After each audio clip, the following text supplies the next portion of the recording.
What up, y'all? Welcome into the stream.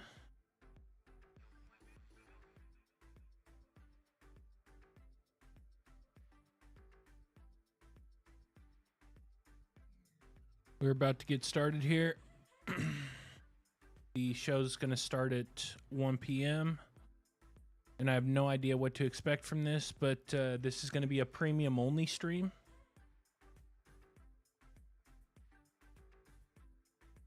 What up, Fight Like Hell? So this is going to be a Rumble Premium and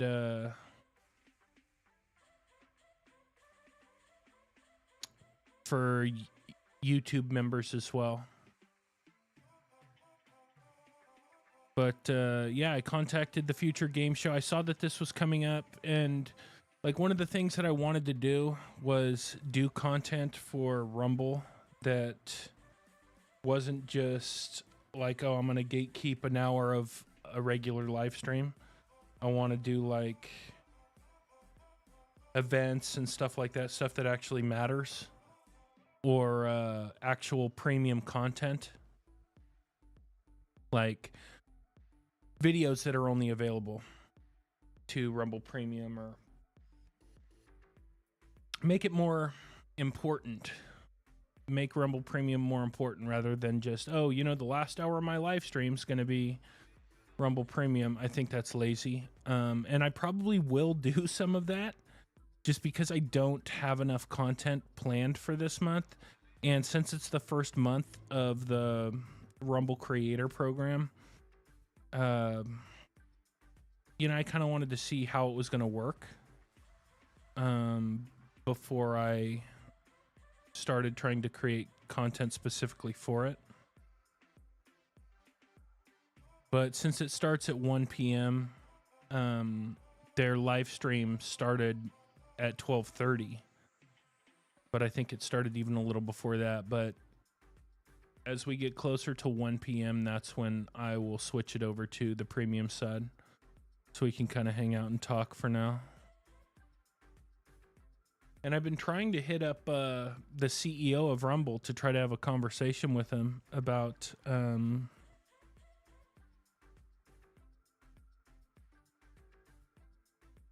some questions I have about the program, as well as to provide some ideas.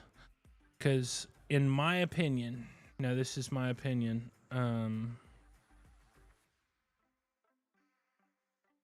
he is a slippery fellow to get hold of, but I know he's busy, you know, I know he's busy. I get it. But I also feel like whenever people have talked to him in the past, at least other Rumble creators, it always feels like they're almost pledging fealty, you know, like they're afraid to ask him the real questions, or, you know, because this guy does have a lot of power, they're intimidated by that power, and so they don't ask the kind of questions they should be asking, or they don't hold his feet to the fire and put him take him to task the way that they should. And that's not to say it's like some combative conversation, but like, you know, if I think something's bullshit, then I'm gonna call it, or if I don't think the answer is substantive enough, then I will say as much. You know, and I also think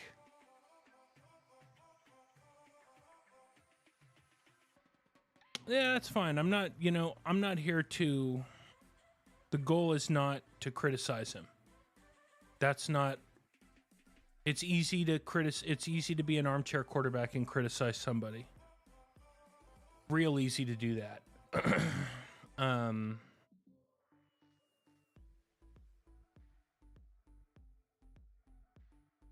But I actually just want to have a conversation with him, because like, I've sat down and talked with people outside of the whole Rumble ecosystem, outside of the streamer thing, outside of all of it, and kind of explained it to him, kind of explained everything that's going on, and then said, how, you know, how do we solve these problems? How do you think we should solve these problems? And then, you know, we've talked about it, and I've written down the things that we talked about, and I just wanted to have the opportunity to talk to him about that.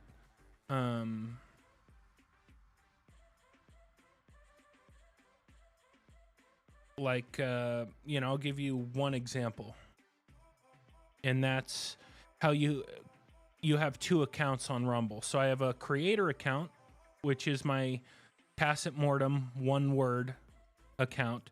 Then I also have a regular account that's TACET_mortem.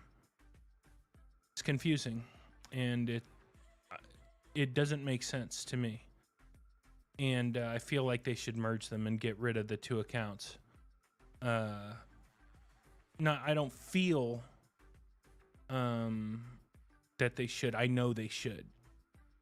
Like, it's a very clear mark of confusion for everyone, for creators, for viewers, for people who use the platform. It doesn't make any sense. So that's an example. But I have a lot of not criticisms, but like, hey, what do you think about this? You know, another one would be like, so there's a lot of, turns out we can unsub from gifted subs. Yeah, I mean, there is a thing about gifted subs, but I do have some thoughts on the gifted subs and cannot. Oh, I see. You can't. So what do you mean? It's automatically turned on for you and you can't unsub? And it just charges your account? I don't know about that. But if that's true, tell me, and then you just made the list. I'll put that on the list. If someone gives me a sub, no, it doesn't charge. Okay. Well, that's kind of how it works. That's kind of how it's worked in the past. Because I've watched a streamer and then I get a gifted sub, and then, you know, I don't watch that streamer again, and the sub eventually goes away. I don't see it as that big a deal. And I think there's more important things than that. But another example is like, you know, there's a lot of esports that go on YouTube. Counter-Strike, Apex Legends, Valorant. Counter-Strike is probably the biggest one that I see. But Halo, League of Legends, and they don't really get any direct support from YouTube. Nothing. You know, they're not partnered with YouTube, and a lot of people end up watching it on YouTube because I watch it. I watch Counter-Strike esports.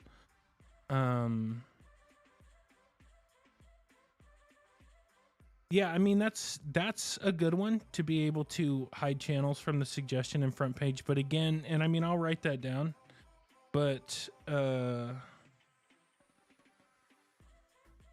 conversation I want to have is not, this is what's wrong.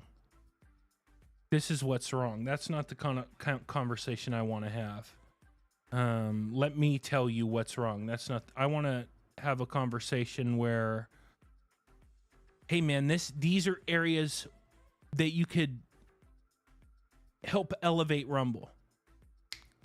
With a snap of your fingers, with a wave of your hand, you can take Rumble to the next level with these things like this. Like I said, contacting these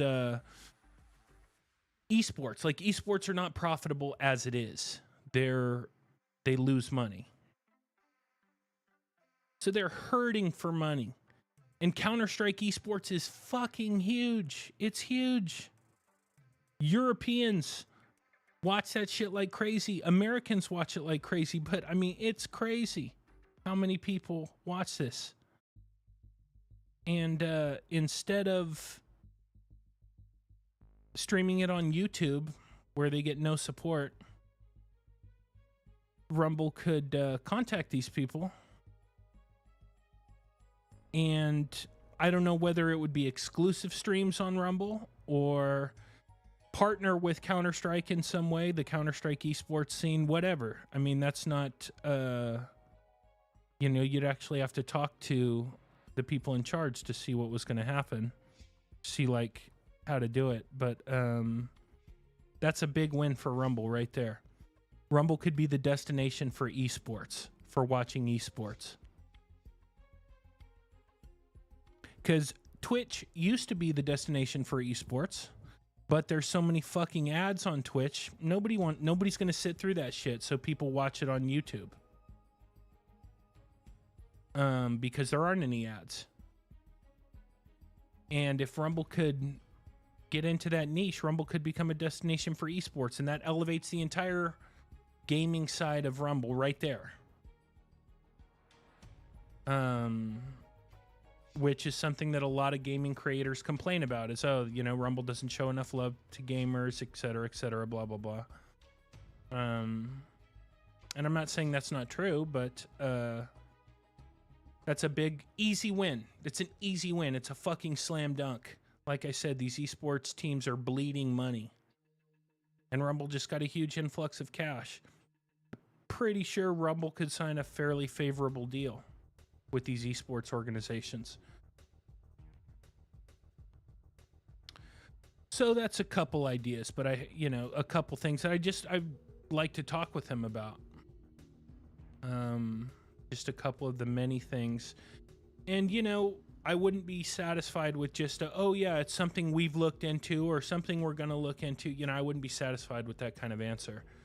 I'd be like, okay, that's cool. You know, what are you actually doing? What are you going to do after we have this conversation? Are you actually going to do anything?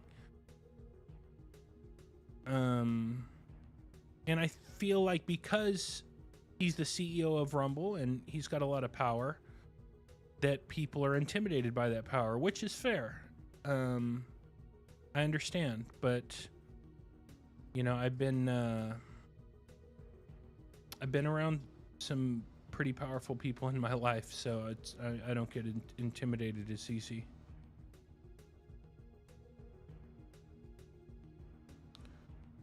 Well, the compression in Rumble Studio is something I would talk with him about, obviously.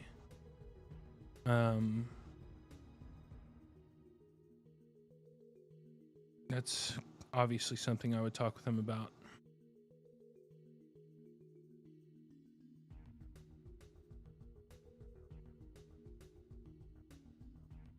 That's on the list for sure. You just made the list! But except that made the list a while ago. So I've been contacting him on Twitter, trying to get a hold of him. He has yet to respond to any of my messages. Now, you could say he hasn't seen them, which is totally possible, and it's equally possible that he has seen them and just chosen not to respond. Either way, I don't care. I'm gonna keep contacting him every day until he gets back to me. And if you guys watched any of my Marvel Rivals streams, you know I can be pretty persistent, even when I don't like something anymore, like I do with Marvel Rivals. I mean, I hardly use the Rumble app either, but it's, you know, it's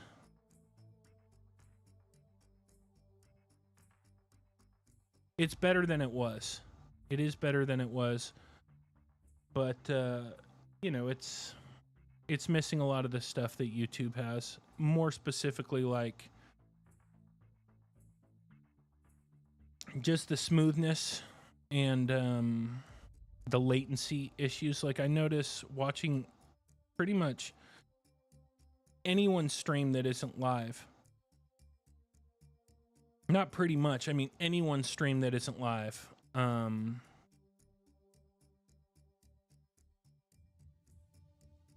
It's very difficult to watch on Rumble. Like, it takes a long time for the VOD to be uploaded or the video to be uploaded, and I end up sitting in waiting for it to buffer for a long time. And so I don't really use the Rumble app because of that.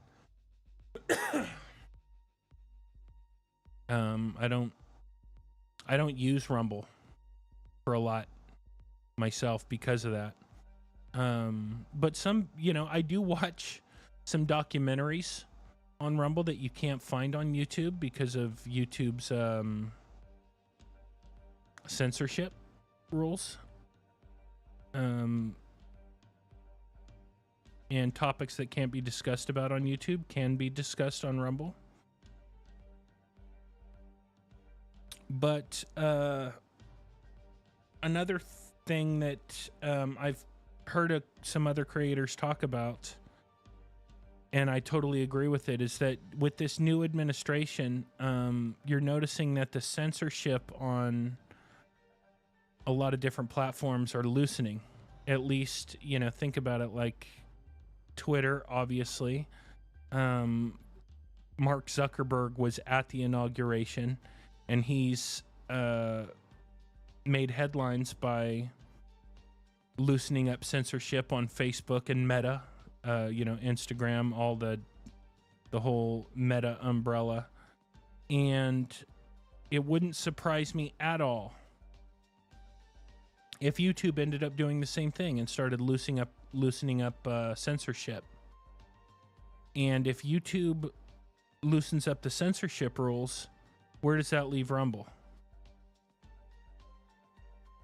Because that's really Rumble's main selling point, is freedom of speech and a lack of censorship. So what happens when all these other platforms loosen up their censorship rules?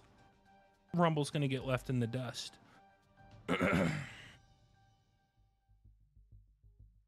And I don't want to see that happen, which is why I want to have a conversation with Mr. Pavlovsky, because I would tell him that directly.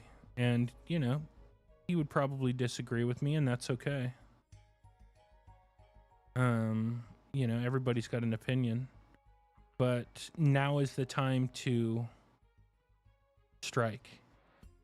Like right now is the time to strike and plant a flag. And if Rumble doesn't do it, I don't think Rumble will last. That's my opinion anyway.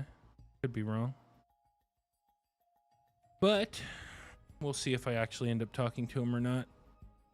If I get the opportunity to do so, I'd be happy.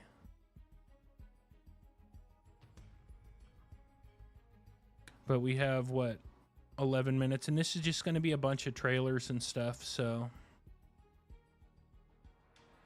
at about 5 minutes, I'm going to go premium. I know I'm not the only one who said that, but I haven't seen anybody say that to his face. Or, you know, I haven't seen anybody say that to him. And I don't think any of these people would, personally. I've seen the conversations they've had with him, and, you know, you can tell they're talking to somebody who has power. And they're intimidated by that power. I get it. But not me.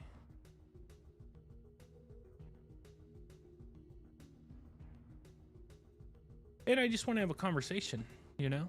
A real life conversation.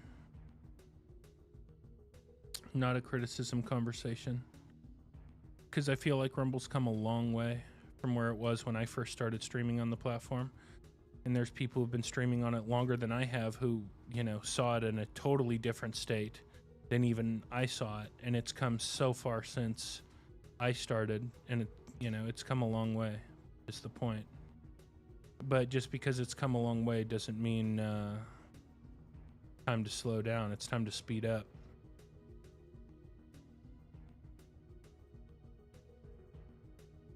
So we're going to have FGS live, and then there's an after show where they show even more game trailers. So we're going to go through the whole show.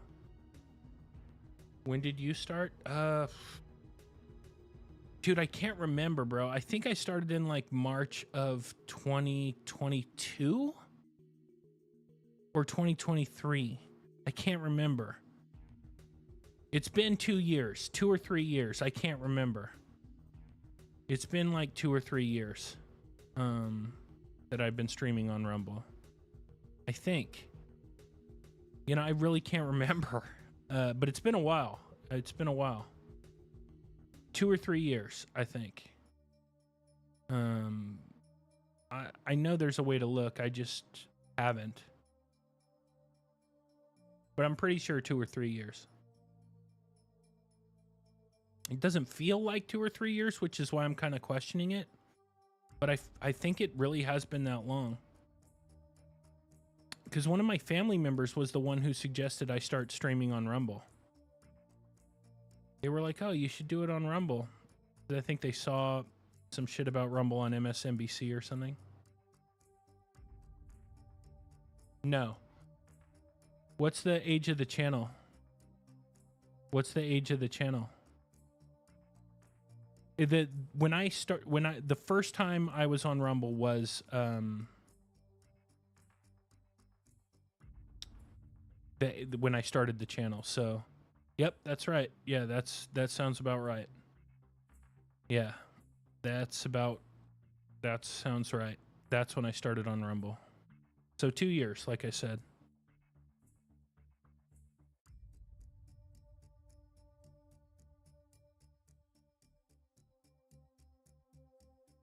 But I wasn't on Rumble before that. And when I was streaming on Rumble, you had to pay to stream until you had like 25 or 50, something like that. You had to have a certain amount of followers. And I got that number of followers the first time I streamed. And the first time I streamed on Rumble,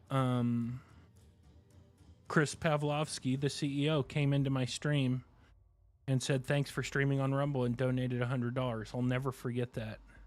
I didn't even know who he was. I thought it was just some person. I was like, holy shit, Rumble's awesome. And then I don't know how, but I discovered that he's the CEO. And that made it even cooler, because it's like, wow, you know, this guy really gives a shit about this platform. And I'll never forget that, you know.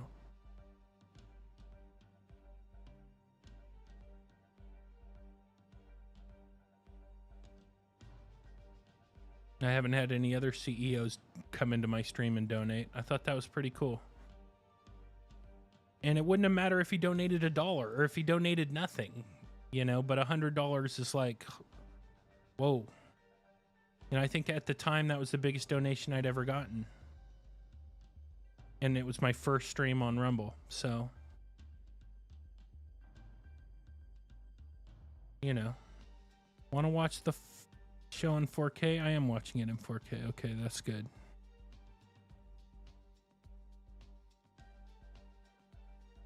All right, so recouping that streaming cost. Yeah, and the Rumble, because you have to pay for Rumble Premium to be part of the creator program, which is $10 a month. So in less than a minute, I'm going to take it over to Premium. At 5 minutes, I'm taking it to Premium. Because I've never done it before, so we'll see how it goes.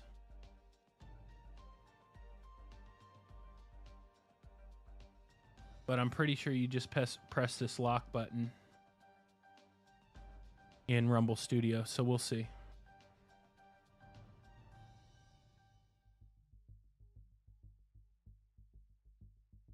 Yeah, appreciate it, man. You should join Rumble Premium, dog.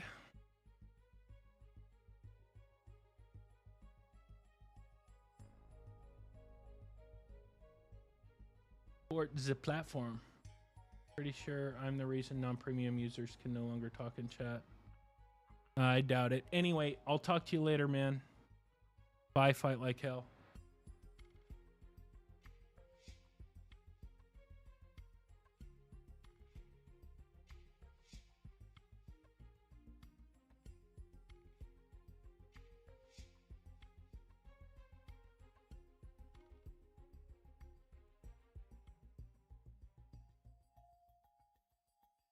All right, so I think we should be premium now.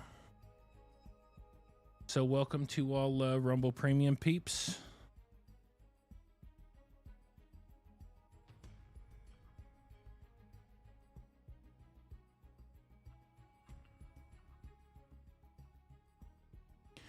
And we're about to get started with the Future Game Show, and welcome to all YouTube subscribers.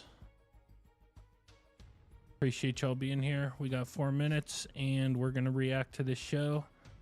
And then there's an after show, and then we'll go back and watch a few of the trailers that I liked the most. I have no idea what we're going to see here, so.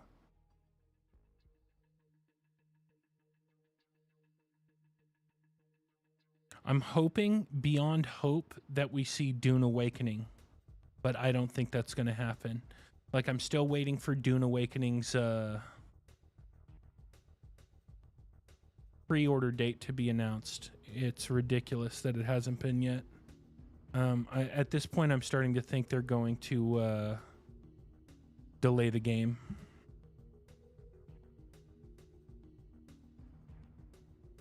But we'll see.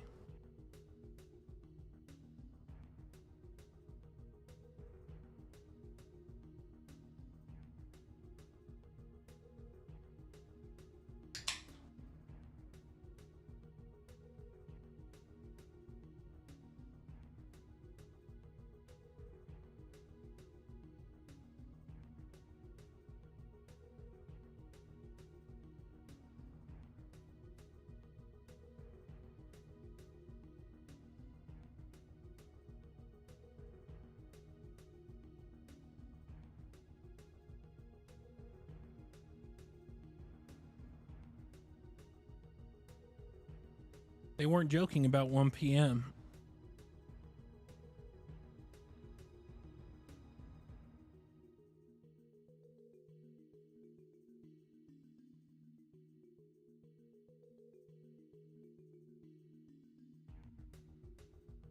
For taking the time to watch the few. It's still a challenging time for the games industry.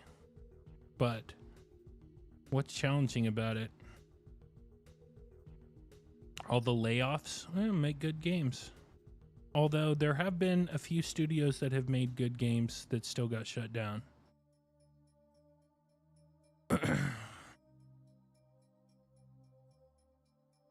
Which sucks. What was that? There was a game on Xbox that had kind of a cell shade cartoony, like some indie game. Can't remember the name of it. But it was supposedly really good, and that studio got shut down. But the vast majority of these studios, had it coming, in my opinion. Don't make, agenda-driven games. I mean, I've done a lot of videos about it on my channel. Not to get political. It's not political. That's the whole point, is I want, like, these heavy-handed politics left out of my video games. Go away. I have to see it everywhere as it is. Everywhere. You can't go fucking anywhere without seeing it. Leave it out of my video games. I don't want to see it when I'm trying to play a video game as well. So, if these developers find it challenging, tough shit. It's not that challenging. IMO. Just ask Space Marine 2. Fucking awesome game. No politics. Zero. No modern politics, let's say. Because the Warhammer universe has tons of politics. But, there's a difference between introducing the modern day agendas and lore accurate politics, so... Anyway, I'm stoked. Let's make sure our sound is up.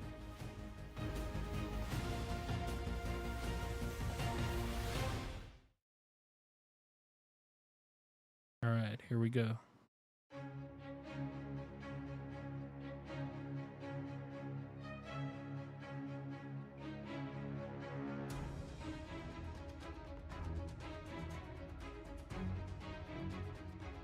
I'm hoping we see Dune. I'm really hoping we see Dune. at some Ladies and point. gentlemen, please Here we welcome your go. hosts of the Future Game Show Spring Showcase, Jennifer English and Nolan North.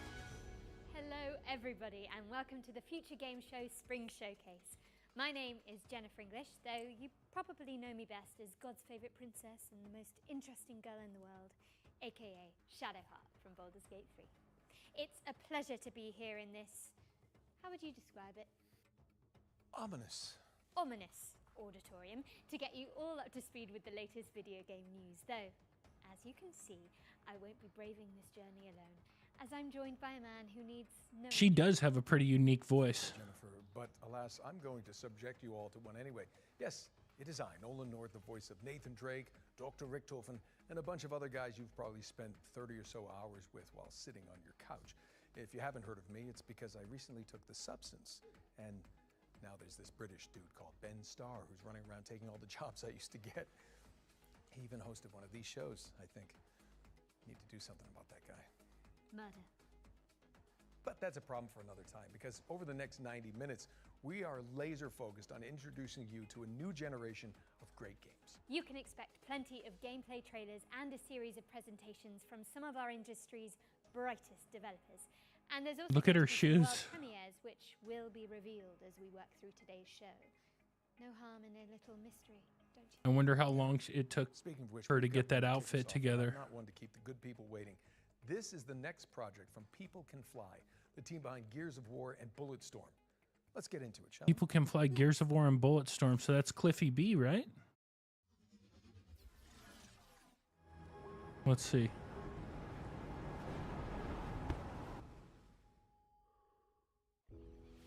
I'll try to be quiet during these trailers.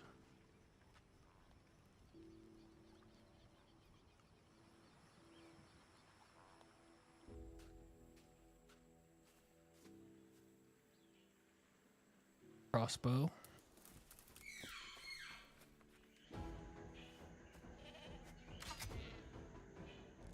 Remember, this is alpha gameplay, so...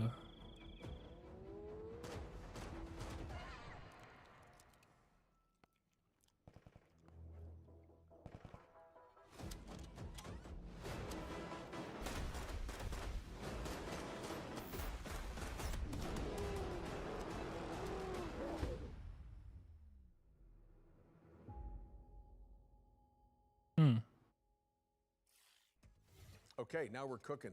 That was your first look at Lost Rift, which is coming to Steam Early Access later this year.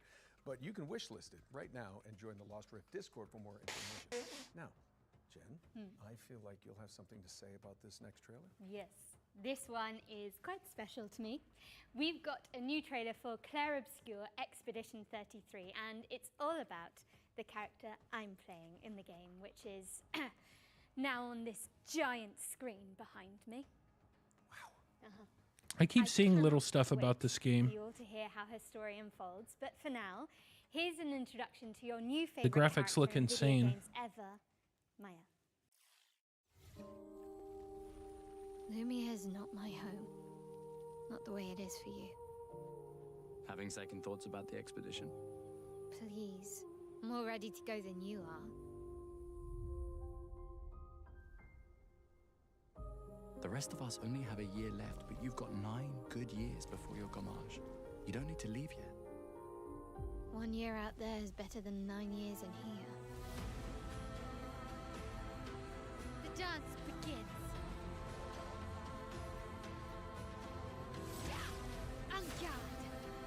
Damn. Looks kind of crazy.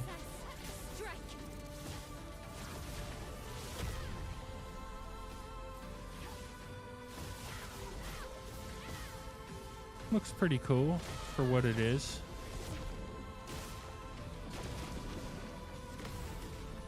Finesse and grace.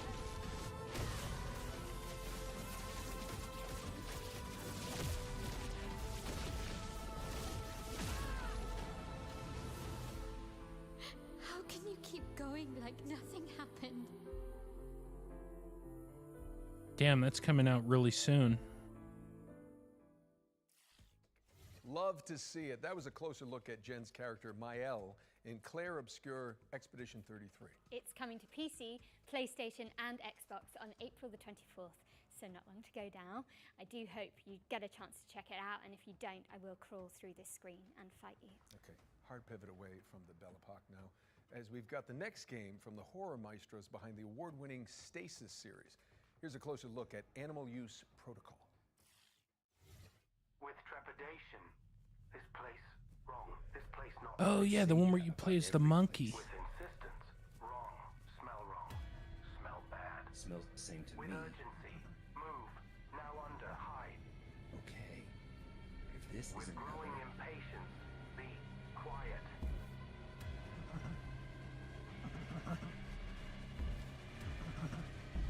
Oh shit. This looks pretty crazy to me. Like, I'm interested in this just because you play as the monkey.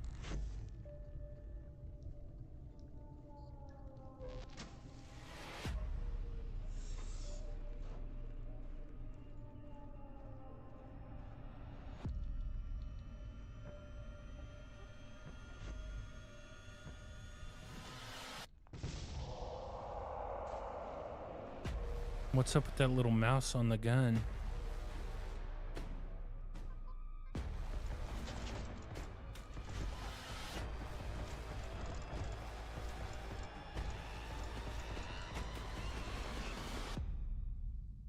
You're sure this is the right way? With indignation, pathfinding, very good. Better than smelly hate. Better than run. Paralyzed terror. Smelly hate, run. Oh, so the mouse is the one talking to you.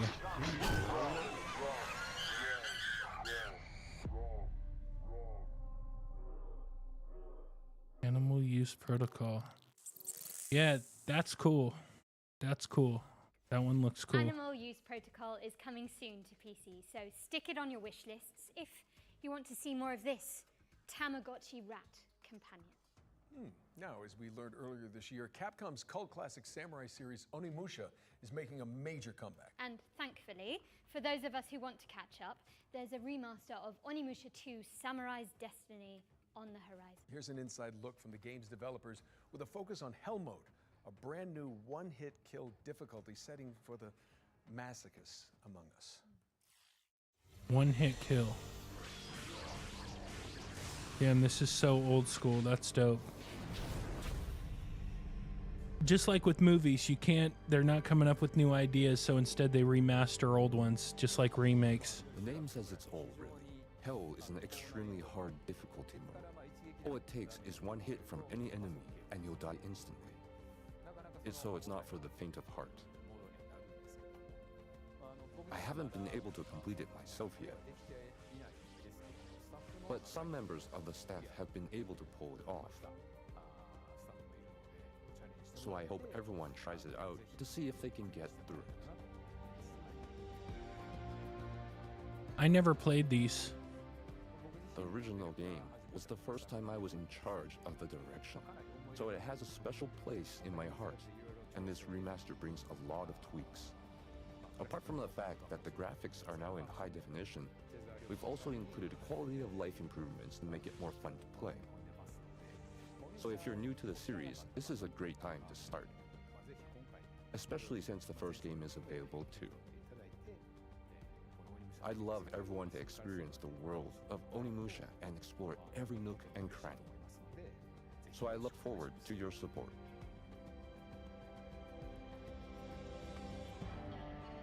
May 23rd, okay. Capcom's remaster of Onimusha 2 Samurai's Destiny is coming to PC and consoles on May 23rd. I love those old school games, you know? They always bring back good Our memories next for game me. is Nitrogen Omega, a turn-based tactical RPG, ooh, my favorite, where you control a mech full of mercenaries. Let's take a look.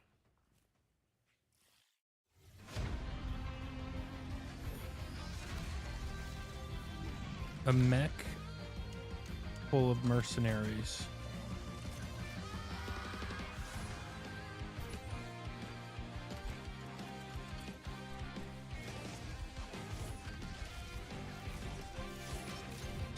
Yeah, this looks like a cartoon. Let's see some gameplay. Turn-based, huh? In the director's seat.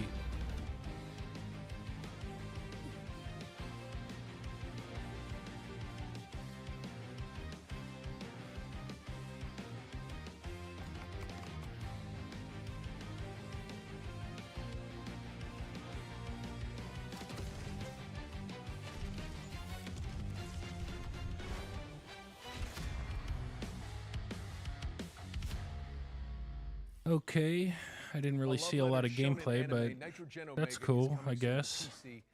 Not my thing. It's the remake of the end of the greatest RPG of all time. Remake. What, they're remaking Baldur's Gate 3 already? I'm afraid not. Final Fantasy 7? They did that already. Divinity Original Sin 2? Now you're just naming games you're in. Actually, this is a metafictional puzzle game where you unravel the circumstances surrounding a lost JRPG from the 1990s. I have literally no idea what you just said, but I am intrigued.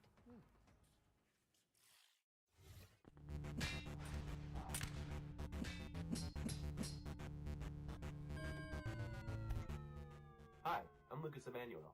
And I'm Jacob Dominic. And we're two members of CoinDrop Games, making the remake of the end of the greatest RPG of all time. Remake of the end of the greatest RPG of all time is a faithful recreation of the last hour of everyone's favorite RPG. You know, that one we all know. You'll start this remake at 99% complete in the middle of the last dungeon, with an inventory just full of healing potions that you're just saving for the next boss. You somehow aren't remembering the greatest RPG of all time? That's okay. This remake includes the original game's manual, director's commentary, and the game's director had to translate this part of the game entirely by hand using a Japanese to English dictionary. And even clips of an unreleased documentary. I never loved anything that much, and the only way we're going to get that again is by staying exactly faithful. All right, this is definitely weird. Didn't know what the greatest RPG of all time was? I suppose it would turn this into a deduction puzzle game where you'd have to use these bonus features, deductive reasoning, and a little bit of creative thinking to figure out how to complete the last hour of this epic RPG.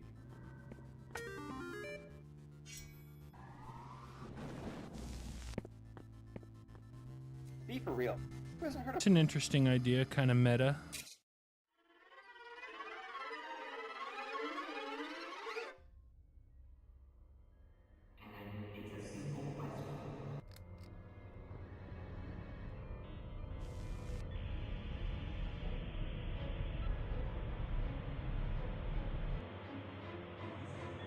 Kind of inside jokey, I guess. We're still hard at work on this recreation of this all-time classic, but we hope you'll relive a little bit of the magic when we launch the demo for the remake of the end of the greatest RPG of all time on April 25th, 2025.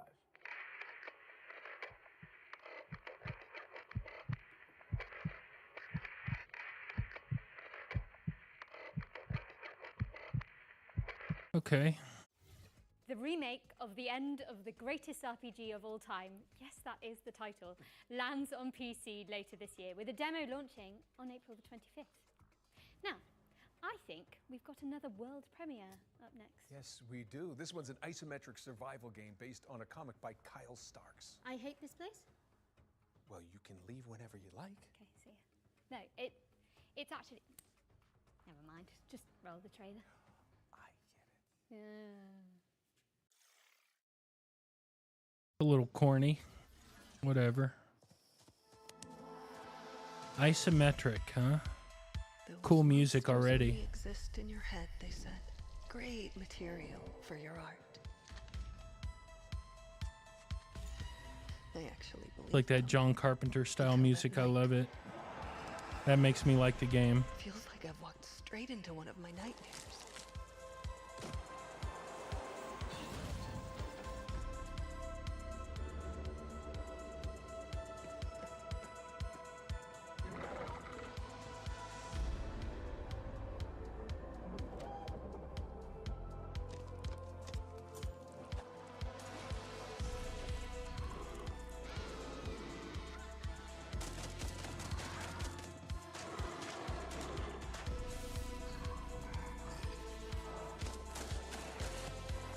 Ooh.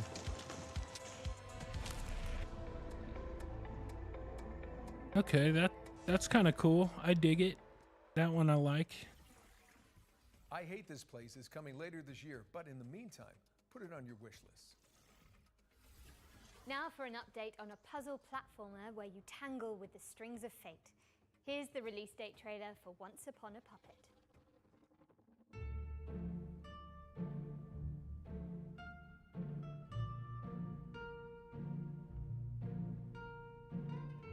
Once Upon a Puppet, huh?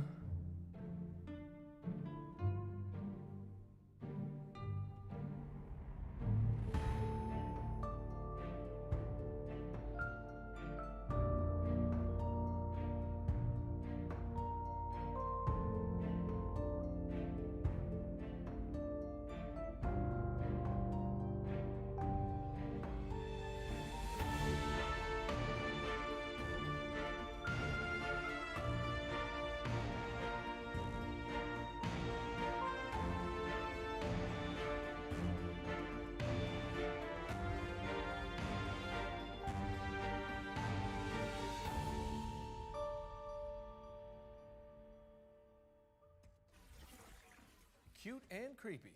That was Once Upon a Puppet, which is coming to PC and consoles on... Yeah, I don't know. I don't know about that. Things moving with a trailer for a sequel 5 years in the making. Here's the latest transmission from Revenge of the Savage Planet. The Shamalama's Ding Dong Academy presents the Ding Dong Influencer Accelerator Program, Extreme Routine. Speed it up, Shelly, to the extreme! The universally renowned Shamalama has a once-in-a-lifetime offer to accelerate your rise to be the galaxy's next top influencer. With our diaper protocol, your lane game gets insane clicks and subs, and you can co-op train with a partner. The Ding Dong Influencer Accelerator Program Extreme Routine has 4 power-packed programs guaranteed to launch your profile to the stars, including Crash Test Dummy. Death is no longer permanent, but remains incredibly painful and hilarious. Ding Dong, you're dead. Selfie Scout. Snag more subs, snapping stunning selfies in our proven primo locale. Everything cheese! Product tester. This is... Testing experiment. I mean, you gotta expect a lot of, like, weird trailers in these shows, you know? This is definitely weird. At least in my opinion. Complete all 4 tasks, and you can keep that sweet chamois lock spacesuit. Guaranteed. Crash Test Dummy. Clock clicks with your chamois lock gold lame spacesuit. Bedazzle your likes with each side-splitting demise. Selfie Scout.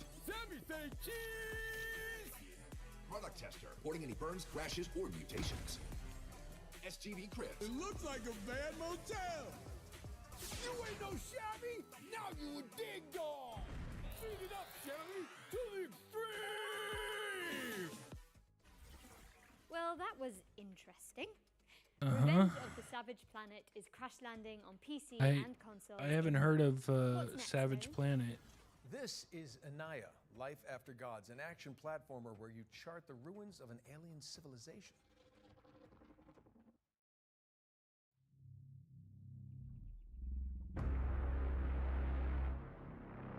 Assassin's Creed. I see you now. I see you.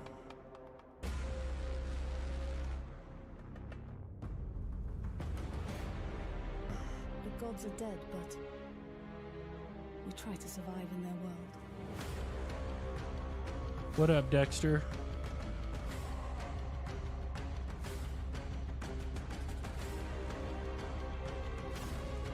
So this is kind of like Metroid style. I like these kind of games. It's been a long time since I've actually played one, but I do like these kind of games.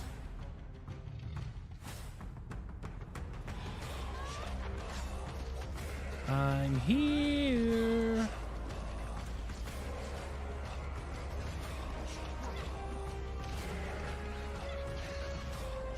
Poltergeist.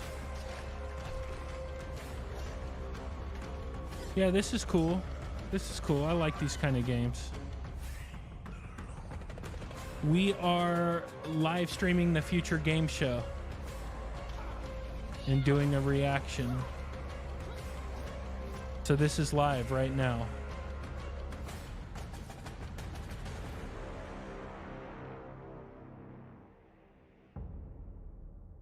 Anaya. Okay, That's a game I like. Anaya Life After Gods is coming soon to PC and consoles, but you can check out the demo on Steam right now. In fact, Dope, you okay. can find all the games from today's show on the Future Game Show Steam page. Just type Later. Future Game Show Steam into your search engine. It's pretty easy. Anyway, Jen, you were telling me earlier about this next one, so please Yeah. take it away. So, Nolan, the best way I can describe this is that it's like Alien Isolation, yeah? With co-op and velociraptors. Clever girl. It's Death Ground. Good one. Jurassic Park reference. There is a Jurassic Park game coming at some point. Maybe this is it, but I don't think so. No, this isn't it. It's called like Jurassic Park Survivor.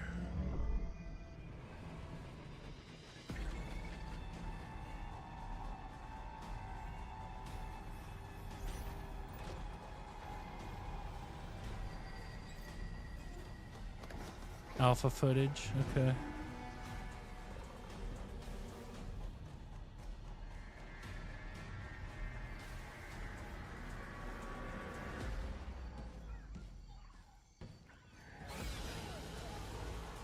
Oh, I like how they put the feathers on the dinosaurs.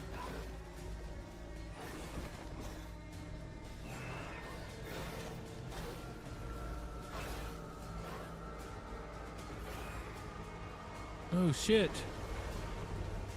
No, I'm not going to be playing anything. This is just a reaction stream today.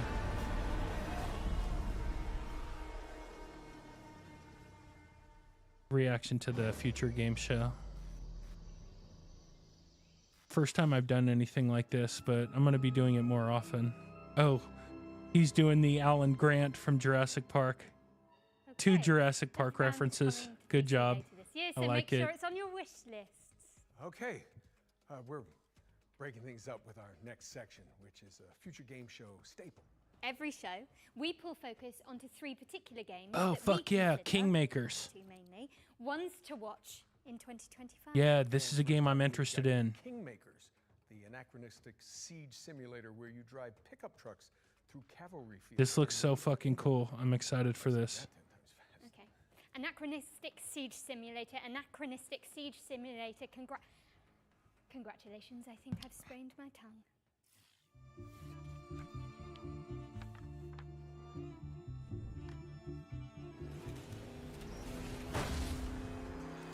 Boom! Hello, I'm Ian Fish from Redemption Road Games, makers of Road Redemption and the upcoming Kingmakers. In Kingmakers, you travel back to the year 1401 to help the real-life Welsh rebel Owain Glendower conquer England. In reality, his Welsh rebellion was defeated and he mysteriously disappeared. So, in 1401 England, you use modern weapons to help the outnumbered Welsh defeat English armies made up of thousands of soldiers. And everything in Kingmakers is real. The thousands of soldiers are all simulated. Furthermore, all buildings are fully navigable and fully destructible. Oh! Thousands of soldiers can navigate complex multi-story castles with the same level of pathfinding fidelity you'd expect from a modern first-person shooter. Originally, we thought Kingmakers was going to be a cool simulation of what it would be like to go back in time with modern weapons. Would you be able to defeat a medieval army with an AK-47? Then we realized that if we're going to do this, we got to do it right. Medieval battles involve thousands of soldiers, so we're going to simulate thousands of soldiers. And this isn't like Dynasty Warriors, where soldiers kind of spawn into existence as you approach them. In Kingmakers, they're always there, running their AI all the time. Oh. Furthermore, we realized that a game with this scope, the player would want to be able to command his armies and fortify his own outposts, so it kind of grew for there. It's now something completely unique. A shooter with real-time strategy elements that rival Age of Empires, and shooting gameplay that rivals Helldivers and Space Marine. Today we're excited to share a little bit more about the destruction aspect of the game. Boom! Every building, castle, wall, and tree in Kingmakers is fully destructible. You can blow it up with a grenade launcher, take it out with an airstrike, or maybe even demolish it with a tank. And none of the destruction is scripted either. It's all dynamic, courtesy of Unreal 4's fast physics calculations. It's one of the reasons Unreal we didn't 4. switch to Unreal 5. We experimented with Unreal 5.1 and Unreal 5.3, but nothing has been as fast on the CPU side as Unreal 4 when it comes to physics. Finally, we're excited to share that you and up to 3 friends can lead their own armies alongside yours and join in on your conquest of England in online co-op. This is the full campaign, full online co-op, no compromises. This means 4 players fielding armies of thousands, building their own fortifications and buildings, and attacking enemy bases either on their own side of the map or alongside you. We really wanted to make sure that all 4 players feel just as responsive to play as if they were all playing a single player game or as if they were each playing as the host player, even if your ping is not great. Kingmakers is coming to PC Early Access and hopefully to all major consoles. We'll have more to share about the game later in 2025. In the meantime, please wishlist Kingmakers on Steam. Thanks for watching and enjoy the rest of the show. Yeah, I'm excited for that one. That one's dope. I've been paying attention to that for a while now. Thank you so much to the team at Redemption Road for that closer look at Kingmakers, a game which isn't even out yet, but already has a live-action movie in the works. I'm already on the phone with my agent. To play the pickup truck, of course. Anyway, I think it's time for another world premiere, so grab your friends, your VR headsets, and your mobile phones for some reason. Don't worry, it'll make sense soon. VR, okay. Let's see. At Elsewhere Electric, we believe in power. The power to shape the future.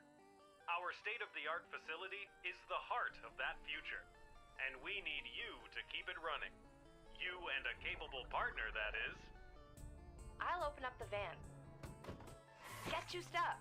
Okay, I think I'm ready. Let's get in there. I see some symbols. A jellyfish, some squiggly pipes. I think I've got it. Does that work? Looks like it. 3, 2, 1, turn. Ready! Elsewhere Electric relies on teamwork, precision, problem solving, and efficiency. For reasons which will become immediately clear once you enter our facility, the true nature of our work cannot be revealed to the public. Your work may be challenging. We're in. Your work may be confusing. I can see you. I can see you. Your work will be dangerous. We need to get this door open. There's something in here. But it's a risk Elsewhere Electric is willing to take. In the event of an incident-induced employee vacancy, a replacement installer will continue your work. These sacrifices make Elsewhere Electric's important work possible. Because in our facility, power doesn't just keep the lights on, it keeps them from getting out. Whoa! Ah! Elsewhere Electric, a puzzle game powered by 2. Okay. Interesting. That was your first look at Elsewhere Electric, a cooperative puzzle game where players work together to explore an abandoned facility. Don't try that at home, I'm pretty sure it's illegal. It's coming to PC, VR, iOS, and Android later this year. All right, this next one's for all you impudent insects out there. If you haven't heard, the cult classic immersive sim System Shock 2 is getting a definitive remaster from Night Dive Studios. And we just so Thought it already did. have the release date ready for you. Thought it already came out. Maybe it was System Shock. Your time is running out. This place is a room where we grow our future. Your weapons fail. Your ammunition runs low. And you've yet to see our most beautiful creation. All you have is your hatred and your individuality. Now don't you wish you joined us? Would you then feel so alone?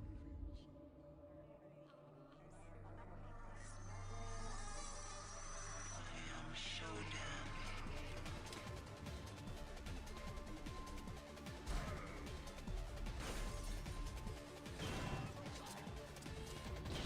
Oh shit.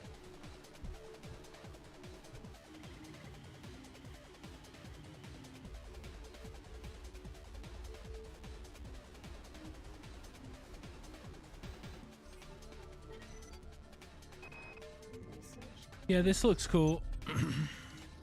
This looks dope. I like it.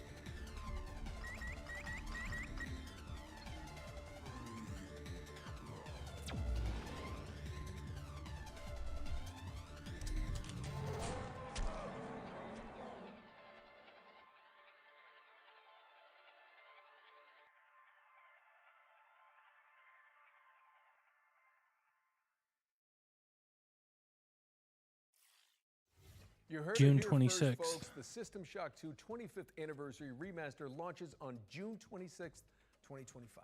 And speaking of good old games, you may have heard about the recently launched preservation program from our friends at GOG.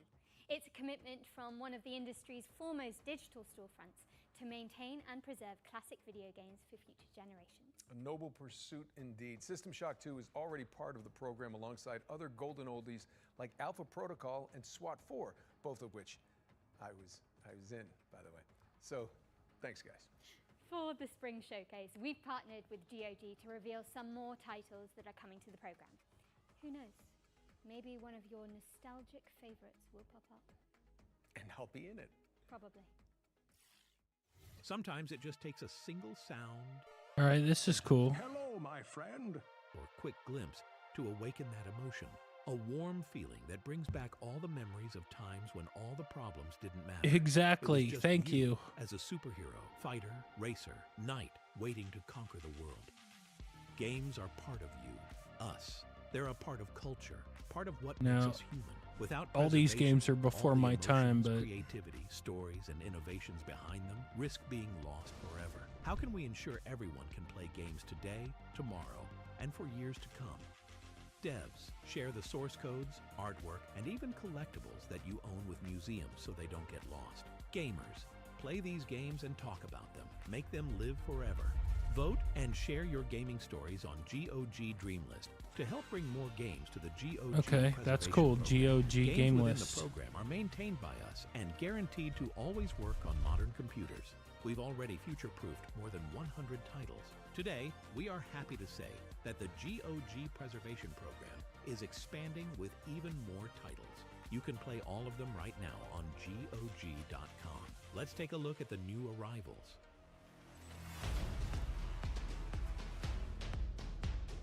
Made compatible forever. Tomb Raider series. Oh, I did play those on original PlayStation.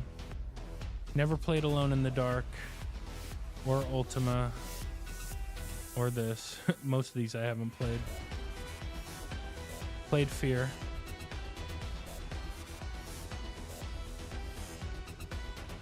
Never heard of that or that.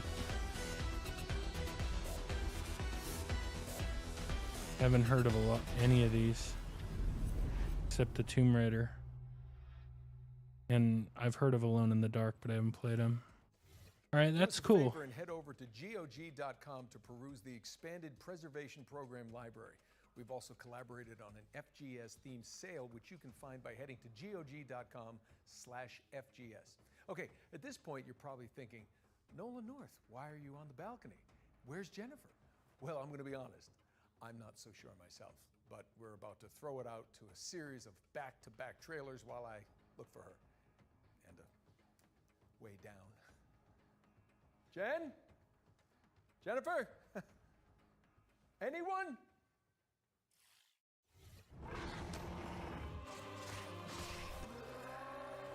We all know why the walls around our Mandragon? exist. This world fell to the forces of darkness. Its light is replaced by shadows and the terrors that lurk within them.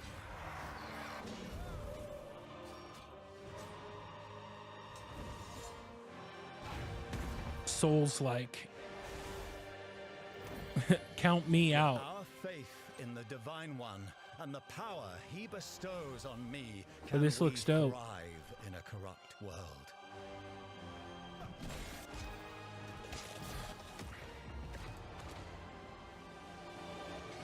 Inquisitor, a word in private.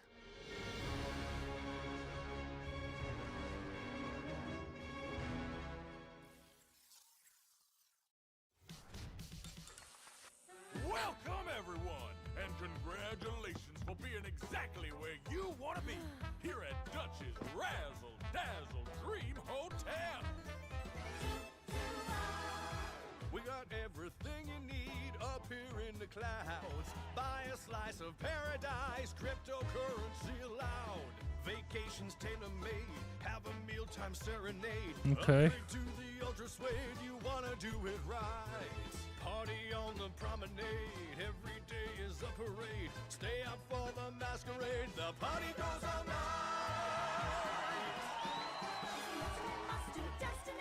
I accept your adulation. Duchess Razzle Dazzle Dream Hotel. At Duchess Razzle Dazzle Dream Hotel.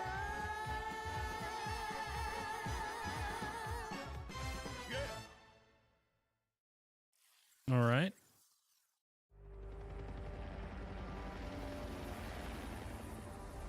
Dr. Svetlov, let's take this lunatic down for messing with the sovereignty.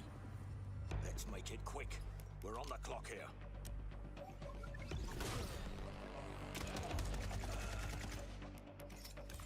That's handy. Getting this fixed up. They're coming. Never seen anything like this before.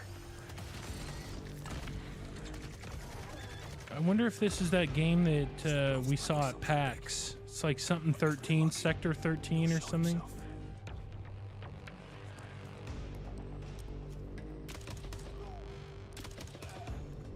Svetlov's called hideout. Any idea how many I doubt it, but it looks kind of like it. Svetlov could be anywhere.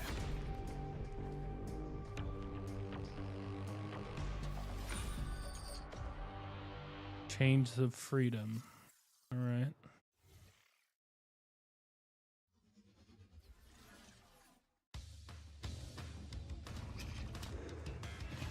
Roguelite shooter. By the way, any of the games you see here, there's a Steam page on Future Game Show. So just look up Future Game Show on Steam and you can see any of these games.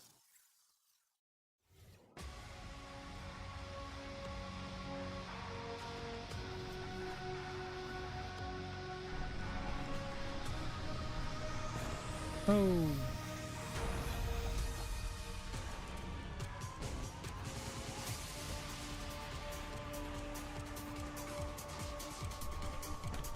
So this is a race, how fast you can do it. Bionic Bay. Okay. And there's a demo available right now. All right. Uncle Nolan, where have you been? Okay, it's okay. I'm sorry. That just took so long. It's really way up there. It's not a camera trick. If they ask you to go up there, do not do it. Okay. What's next? While Uncle Nolan recovers, let's Uncle take a look at Nolan. Neighbours Suburban Warfare, which is kind of like Rainbow Six Siege, except with pigeon poop bombing runs. Yes, you did hear that correctly. And backyard brawls. She said poop. Are you okay? I can't breathe. Okay.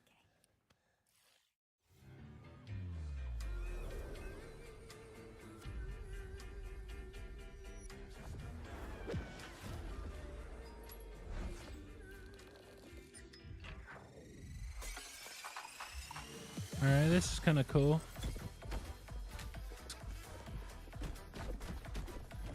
Ooh.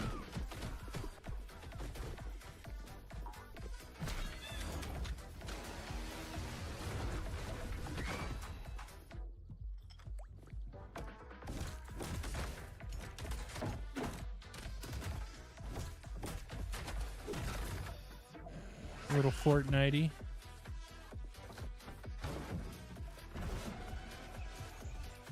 Boom.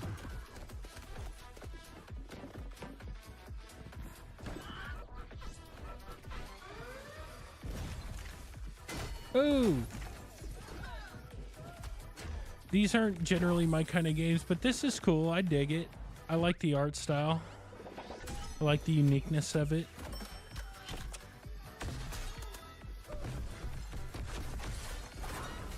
Vacuum, that's funny. Yeah, that's cool. That's cool. That's a cool one.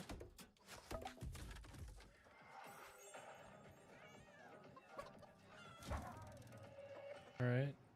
Neighbors. Reaffirm your property boundaries in Neighbors Suburban Warfare, which is launching in early access on April 17th. We've got a developer presentation for Hawthorne up next. This is a sandbox RPG where you build a whimsical community of woodland creatures. Very, very cottagecore gay. I'm in. Adorable.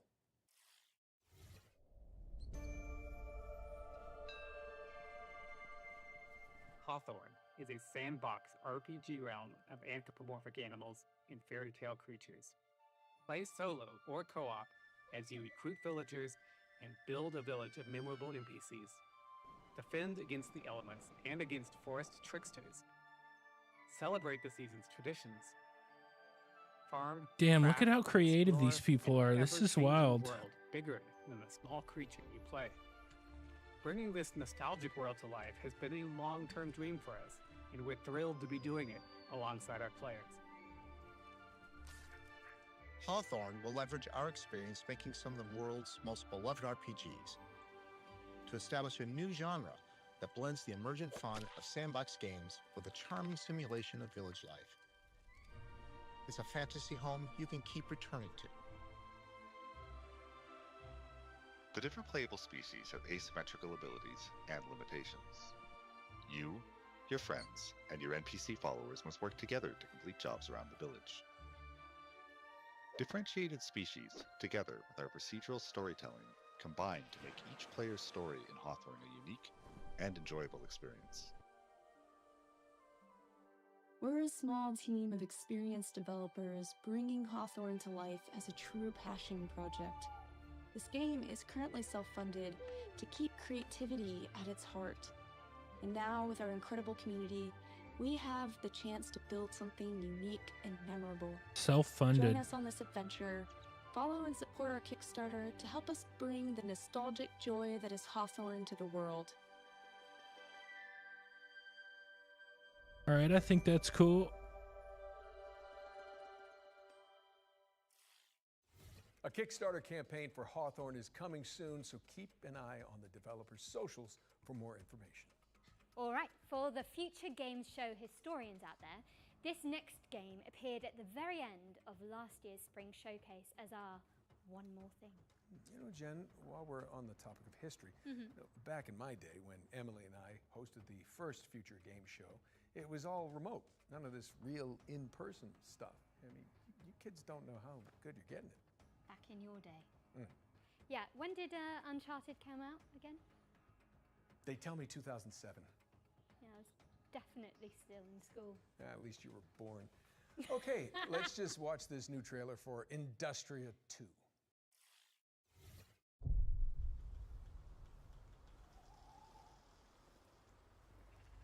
Industria 2.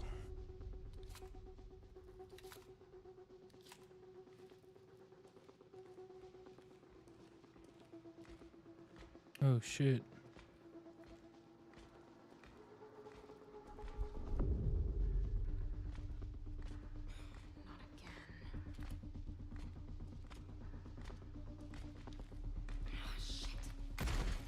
Oh, it's on now.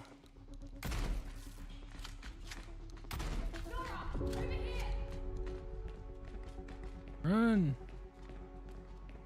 Grab my hand. Thanks. Marlene, I need to find a way home. I'm just as stranded as you. God damn it. But there is a sender at headquarters. I can show you the way if you help me arrive there in one piece. Deal. Nora, what was Atlas made for in the first place? Before it became this? It was a sorting algorithm meant to scrape the universe base layer for data. I mean, we're talking hundreds of thousands of dimensions. I guess it didn't stay that way.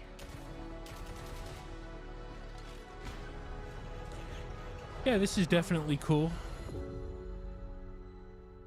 Industria 2.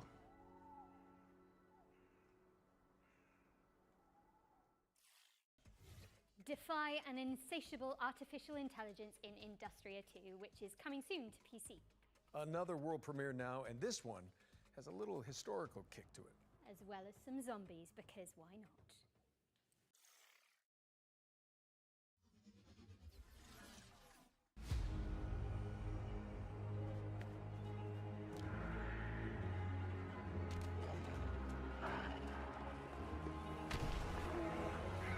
Damn, bear, owl, wolf, zombie.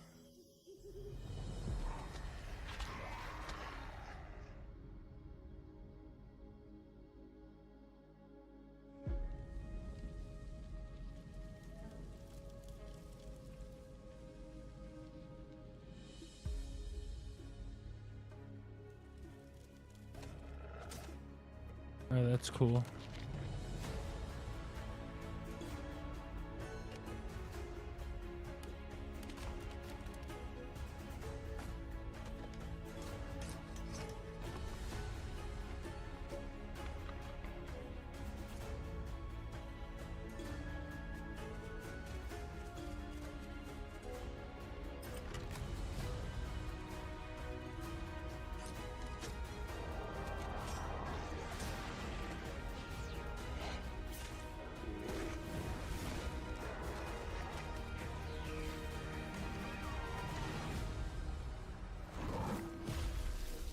Romestead.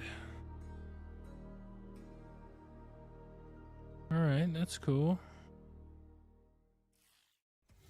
Romestead is a survival game where you rebuild the empire after the fall of Rome. It's coming soon, but you can sign up for the closed alpha at romestead.com. All right, ready up for our second Ones to Watch. This time, we're checking in with Compulsion Games' Deep South action adventure, South of Midnight. Oh yeah, this is like, this one looks really weird. Really unique. Hello, I'm Whitney, and I'm the art director at Compulsion Games. Hey, I'm Zaire, and I'm one of the writers at Compulsion Games. Right now, we're working on South of Midnight. It's a third-person action-adventure game set in a folkloric version of the Deep South.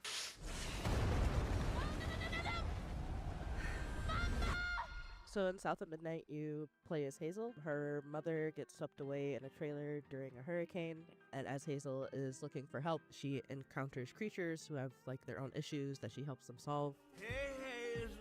Who's there? Up here.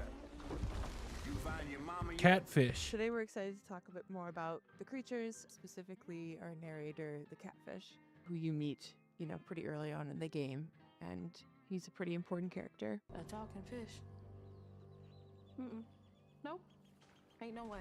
Catfish is voiced by a man named Walter. So we really looked for people who were from the South, who would have kind of that southern background and authenticity. And he's a great guy. He's 70 years old, plays fiddle, really cool. He was really excited about the project. I think this is one of his first voice acting jobs, if I remember correctly. Go on now, scoot.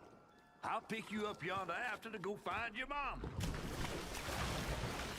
So after we meet Catfish, I think this is kind of cool. To heal Benji, and he lives in this remote. I like these Cajun unique community games. that has been abandoned for many years. And as you explore that region, you understand kind of why it's been abandoned, what happened to Benji, why he became that tree, and what his connection to Rhubarb, this sort of eccentric, off the grid character that you meet early on. You kind of get to know what their relationship is and what happened there.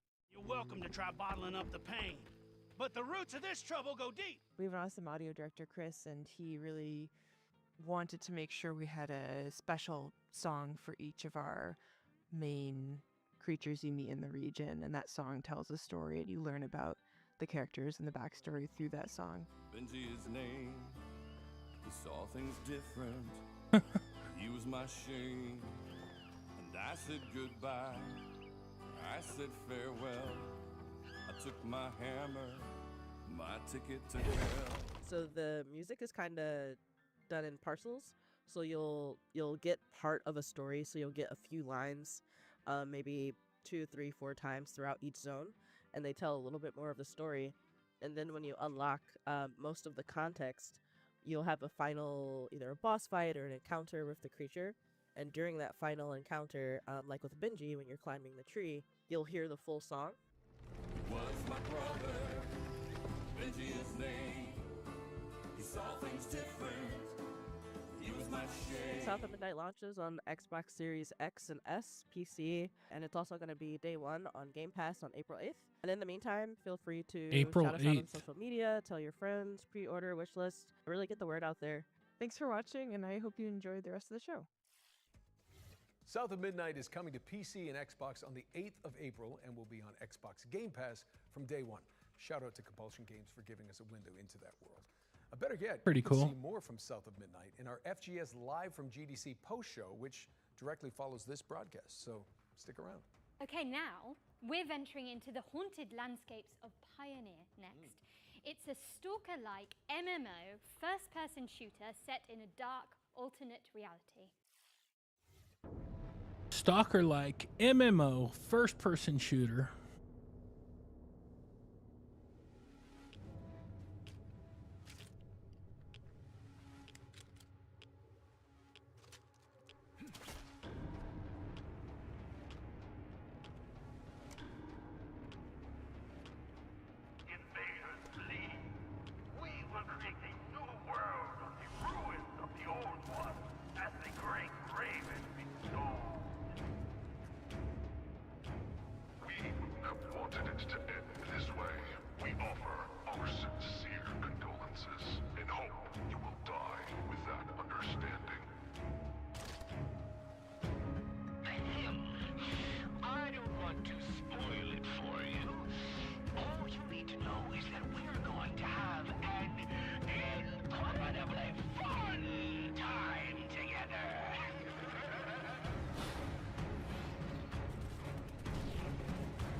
Damn, okay.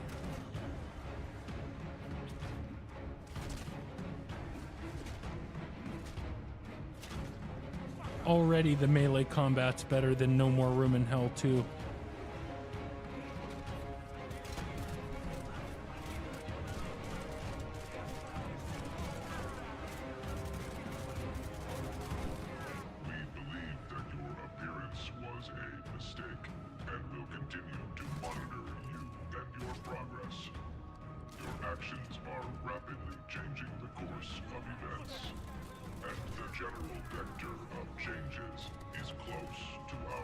Oh shit, look at that big bastard. But here everything is strange.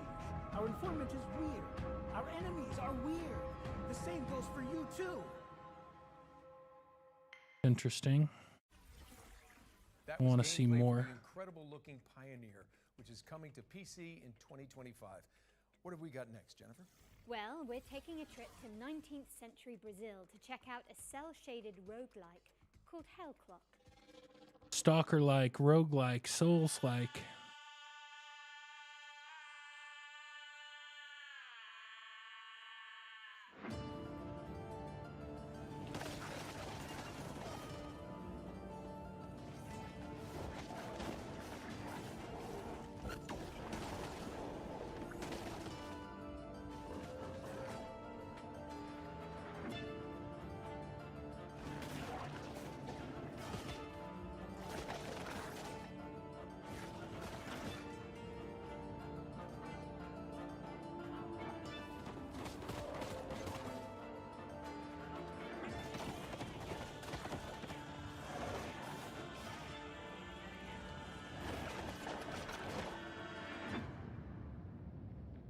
Hellclock.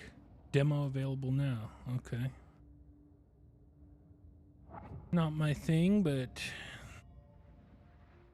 all right. Set your alarms because Hellclock is coming soon to PC. There's also a demo available on Steam, so go check it out after the show. Let's push things forward with a completely different game, one that asks you to be the MVP in PvP vehicular combat. Nolan, did I say that right? I have no idea. Anyway, here's Rivals Hover League.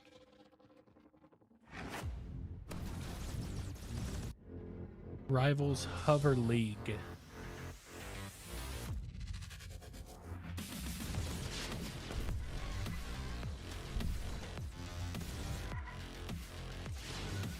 You never know, you know, if I saw Rocket League in one of these, I'd be all, that looks fucking stupid, and it's a huge game with an esports scene and everything, so you can't really tell. This could be the next big thing, who knows?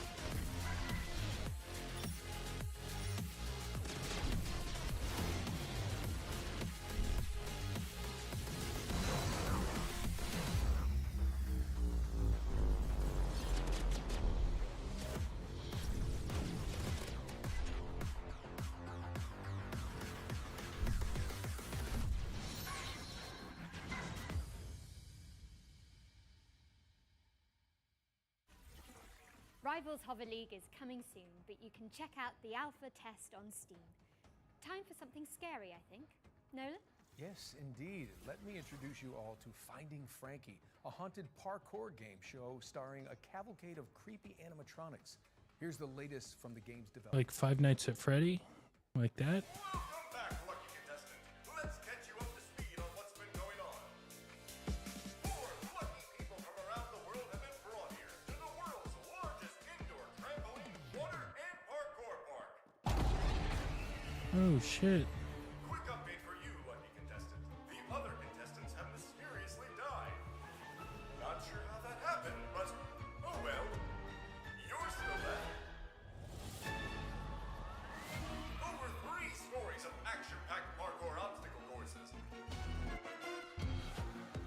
Authorities have discovered 3 dead bodies on the premise of Frankie's Parkour Palace. This is going to be a game show you won't ever forget. The only reason the ones above decided to keep you around is because you're boosting the ratings. Our viewers are entertained. We aren't going bankrupt, and this isn't our last game show.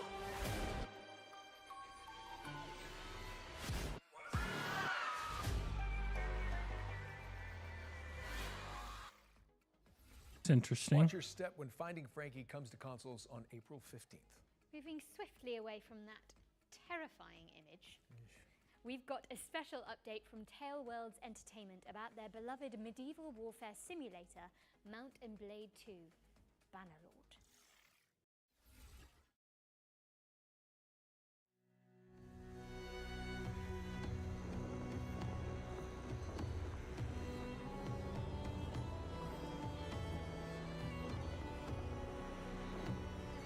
Medieval Warfare Simulator.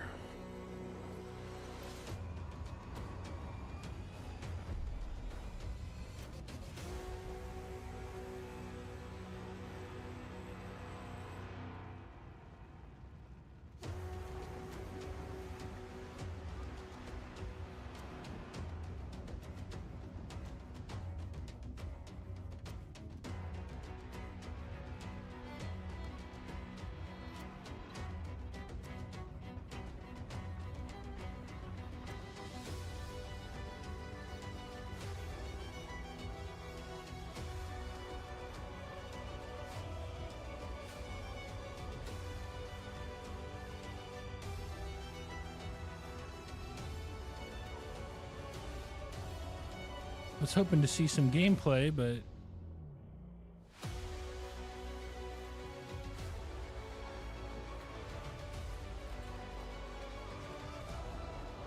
I always hate that when the trailers don't really show gameplay. It's like, how do I know if I'm gonna like it or not?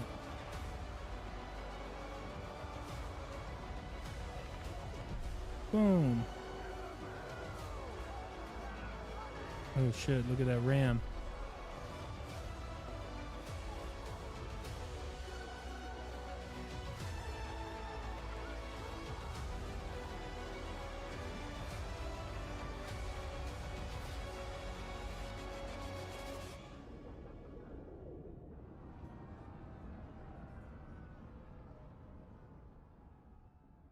Okay.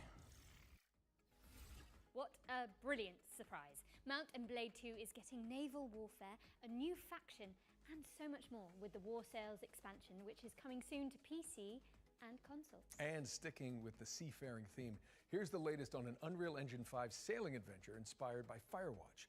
This is Will Follow the Light.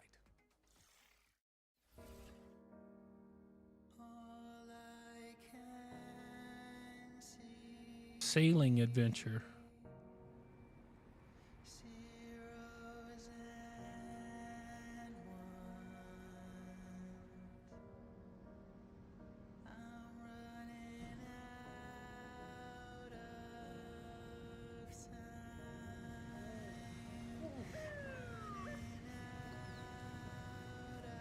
Good dog.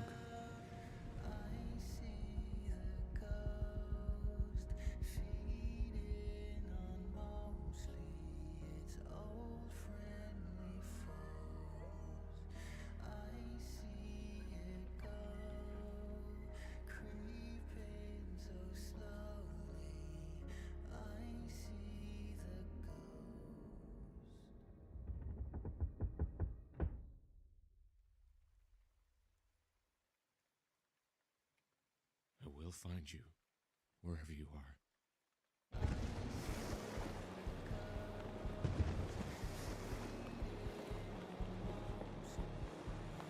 Damn.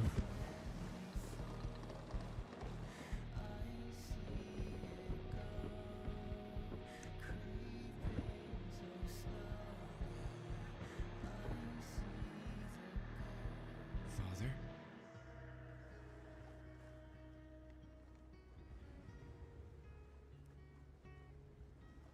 Looks kind of cool. Will Follow the Light is coming in 2025 to PC. Damn, Xbox, all these and games are supposedly coming this year. for us next, Nolan North? Well, how about a post-Ragnarok survival game? Okay, here's the developers of Cloudheim, Noodlecat Games, to give us the inside scoop.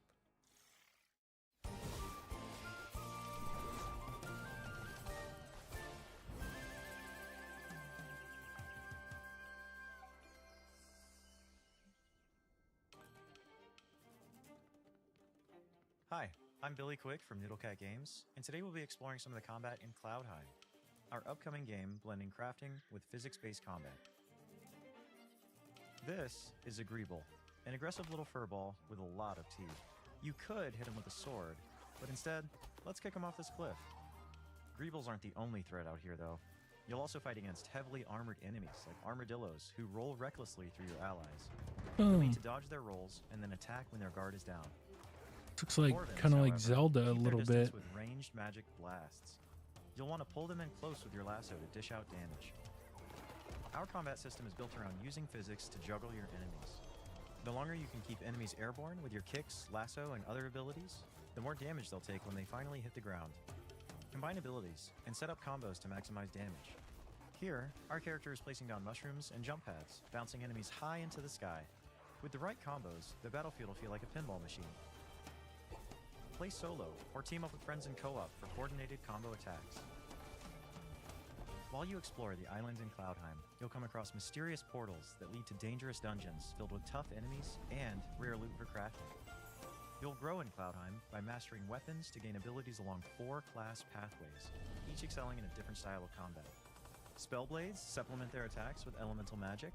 Outlanders break armor to create weaknesses. Treasure hunters focus on speed to exploit weaknesses.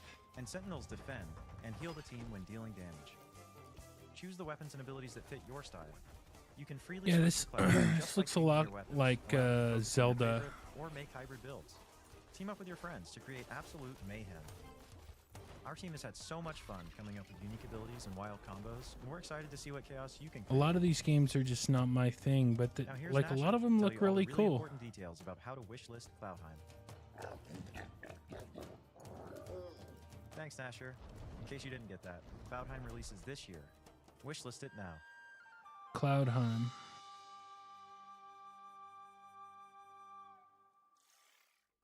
I like that all these games are coming out this year. Lands on PC, PlayStation, and Xbox in 2025. And be sure to sign up to the closed beta if you want to check it out ahead of launch. Okay. We've got another round of back-to-back trailers up next, so keep your wits and blades always sharp. No, wait, not in Faerun. Keep your wits and your wish lists primed. We'll be back shortly. Nolan, I've got to get up to that balcony in a bit. How did you actually get down from there? Well, you know, they didn't just hire me for Uncharted on my looks. Oh, so did you Nathan Drake your way down? No, I just cried really loudly and the crew came and got me. Classic.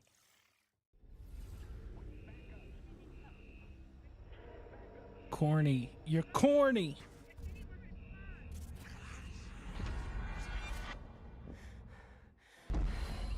Is this Section 13? This is the game that my buddy played at PAX. Yeah, Welcome this to is Section it. 13, a top-down roguelike Yep, shooter where an interdimensional outbreak is just another day at the office.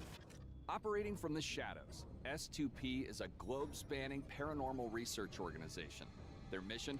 Capture and study things that go bump in the night. And Section These 13 people were is where really they keep the nice worst. at PAX. They were Until really now. nice. With the best of the best Gave us a unavailable, bunch of free it's up stuff to and a we're team of just like disposable really nice and rank-and-file cool. nobodies to get the job done. That's you. Meet Agent Red. No, All right, Red, your time to shine. Yep. She's new to the field, but don't let that fool you. She's My buddy back to actually bought this cutting-edge game. mad I think you science can weaponry. buy it She's or one of pre-order. 4 Like there's agents a available to early choose from. access or Whether something. you're going in alone But I saw him play or it bringing some help. like at our house. Now, listen carefully. Whatever they were up to in that base, they weren't doing it on the books. There's something big down there. And it wants out. It's up to you to plunge into the unknown. Find the answers. Fight for the truth. And bring some light to the dark.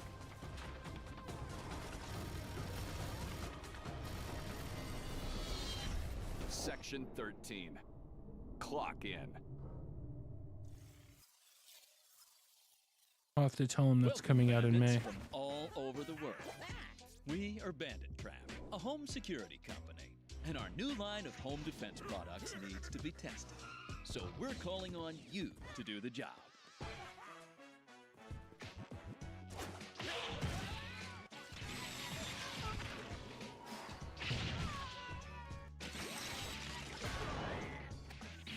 Damn, some of these games are fucking weird. Scattered in our prepared houses, and escape from the robotic hands of our trapper.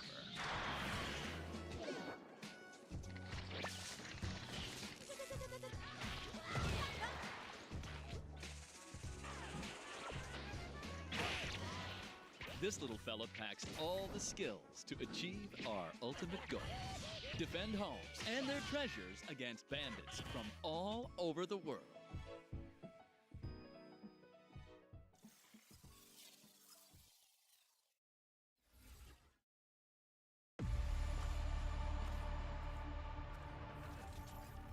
Okay.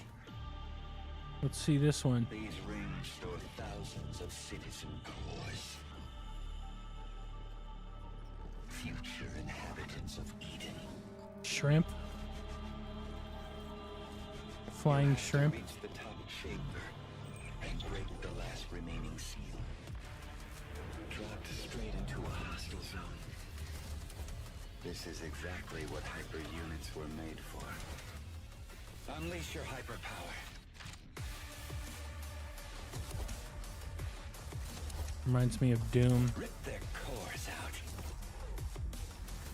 You know you want to. In the name of duty, courage, and truth, I will protect the citizens. Yeah, this looks a lot like Doom.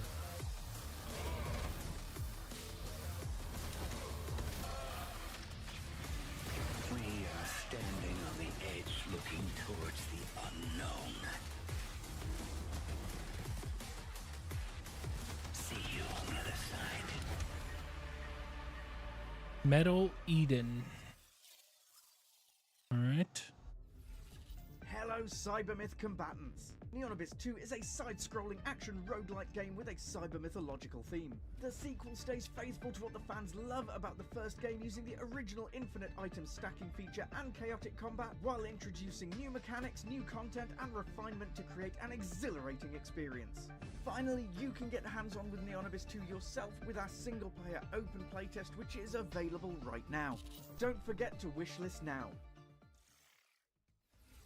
Hey, welcome back. Now let's get back into the swing of things with a world premiere. I hope you like lonely robots. I love them. There was no guide for what we had to do, no manual for leaving a world behind.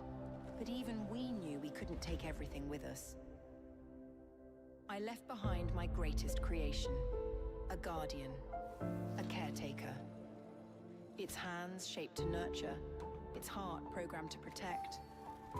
It works tirelessly now, crafting vessels from the bones of a broken world, sending sparks of life into the void. Why does the sun go on shining?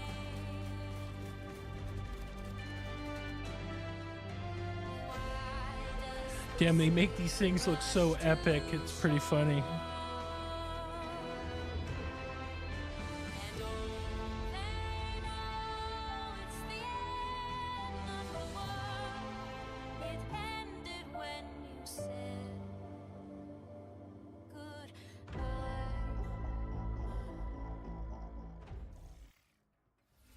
Last Caretaker is a survival game where you bring humanity back from the brink of extinction. No pressure, I guess. It's coming soon to PC. Now let's move on and introduce you all to Into the Dead, Our Darkest Days. It's a side-scrolling Oh survival yeah, game this set is in this is a Texas game City, I'm really devastated by a interested zombie in. outbreak, plus an economic crisis and They have a scorching demo available already. Stinky I zombies didn't might play it handle, but hot weather, I'm British. because I wouldn't want to just play a demo. It's so cool. I'd be like bummed if I didn't get to play the whole thing. But this is cool as hell.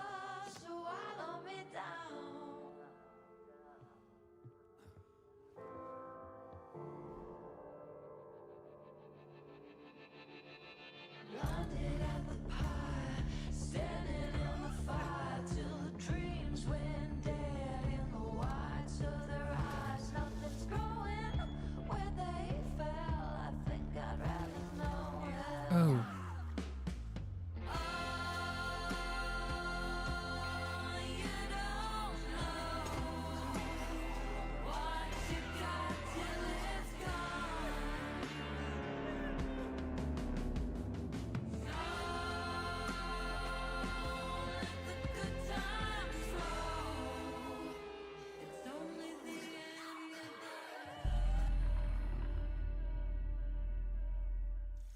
April 9th.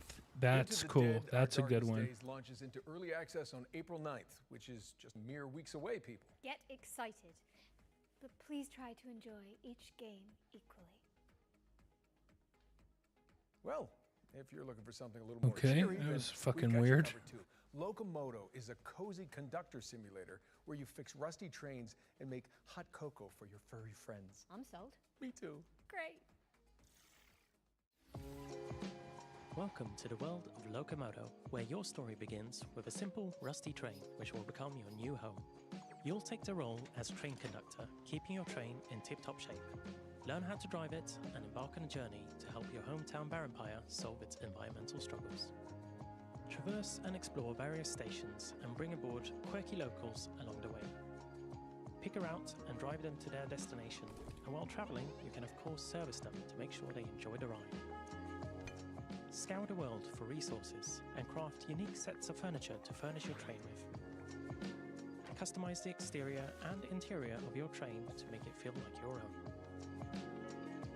There are many things to explore and discover in the world of Locomoto, so immerse yourself in this cozy experience when Locomoto It's like a cool arrives game on for 8th of kids. April 2025 on Steam and on Nintendo Switch later this year. Yeah, Nintendo Switch, it fits with that platform. That's cool. Please mind the gap, because Locomoto is pulling into a station near you on April the 8th. That was a real palate cleanser, so time for something gritty now. Precisely. Okay. Here's Karma, the Dark World, an alt history thriller where you dive into the brains of your suspects as an agent of the Thought Bureau. Thought Bureau. I don't want. Do you think a glimpse of a memory is the absolute truth? You don't get to choose to see the events that led up to these memories, or what transpired after.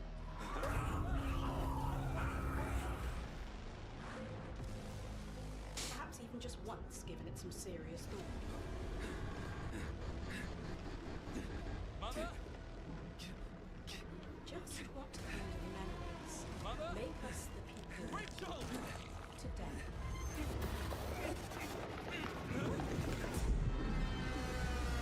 Out March 27th.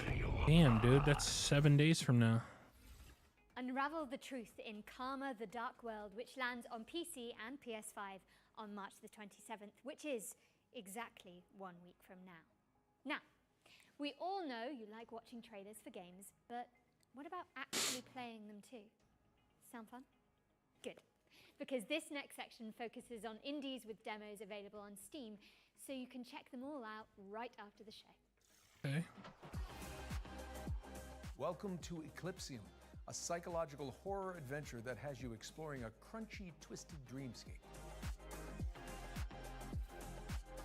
Next up, we've got White Knuckle, a speed climbing game where you scale the guts of a sinister substructure. Weenie Wise? How about Weenie Wise, a cooperative puzzle platformer starring magical school students? Okay. Or Paper Sky, where you chart cell-shaded That landscapes actually looks as a kind of cool. makeshift paper plane. If you'd rather be a chaos gremlin, give Mother Machine a try. It's an action platformer where you chart quirky cave systems. My girlfriend calls me a chaos gremlin. Okay. And finally, this is Artist Impact, a story-rich, turn-based RPG that blends pixel art with hand-drawn comic aesthetics. That was our ones to play montage, and the best way you can try those games out for yourself is by heading to our Future Game Show Steam page. Just search Future Game Show on Steam to get more info on the games we've covered today, and maybe wishlist some of your favorites. I know we harp on about wishlisting a lot, but it is an important visibility signal for games in development, and every little bit helps. Indeed. We're switching back into trailer mode now with another world premiere. This one's an exciting adaptation of a popular board game.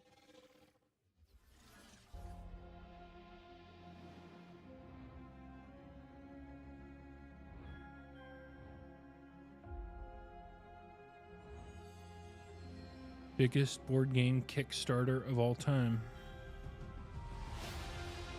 Never heard of it, but that doesn't mean much.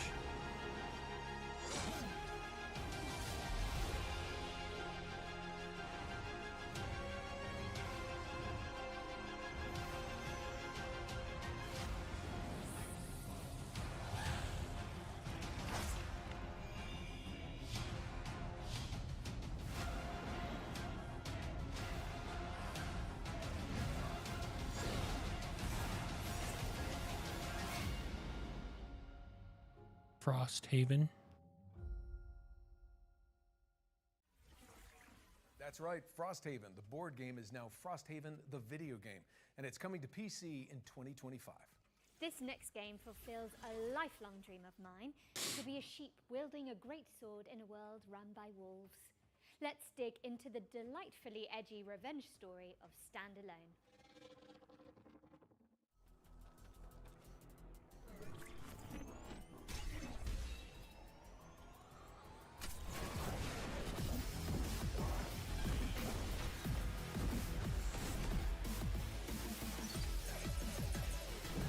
A lot of like 16-bit sprite style games, a lot of them.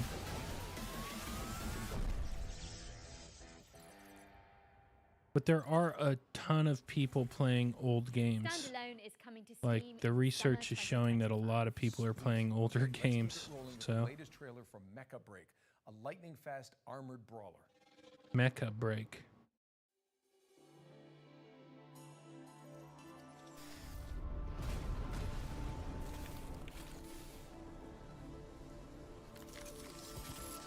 I don't know, there haven't been a ton of games where I'm like, wow. There's been no games that I haven't heard of already where I was like, oh man, this looks awesome.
don't know. This looks cool, I guess. Just again, not my kind of game.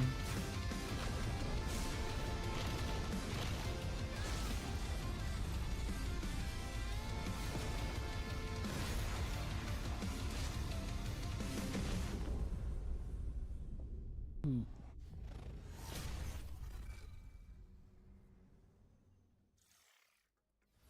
Mecha Break is boosting its way into your rotation later this year. How are we looking, Jennifer? Well, we're most of the way through the show now, Nolan North. But there's still a bunch of exciting games in the pipeline. Here's a double feature from our friends at Playdigious.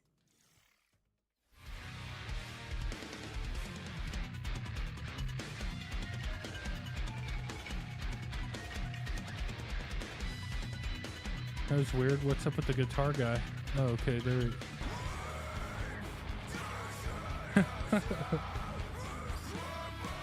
Join Fretless original soundtrack. Damn, dude, okay. Some crazy ass metal stuff.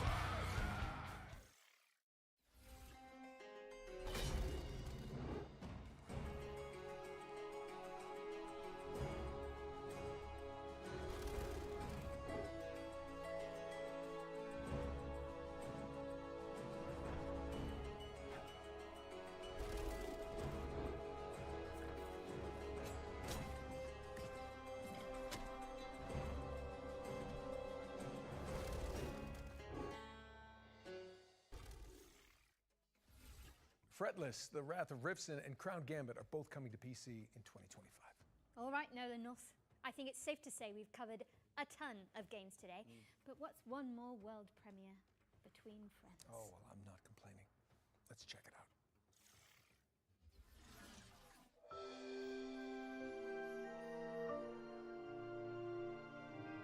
As I suspected, no Dune.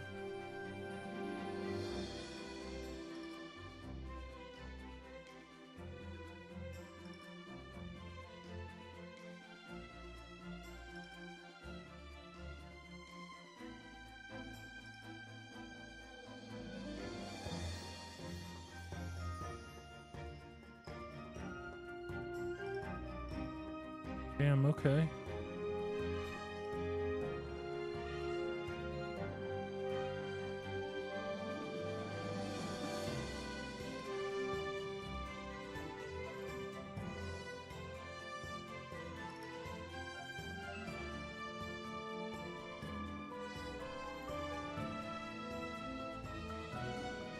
Oh, Fox against Fox, no.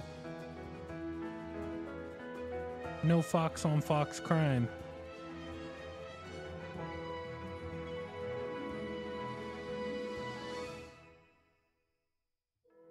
Kingdom on the Distant Shores.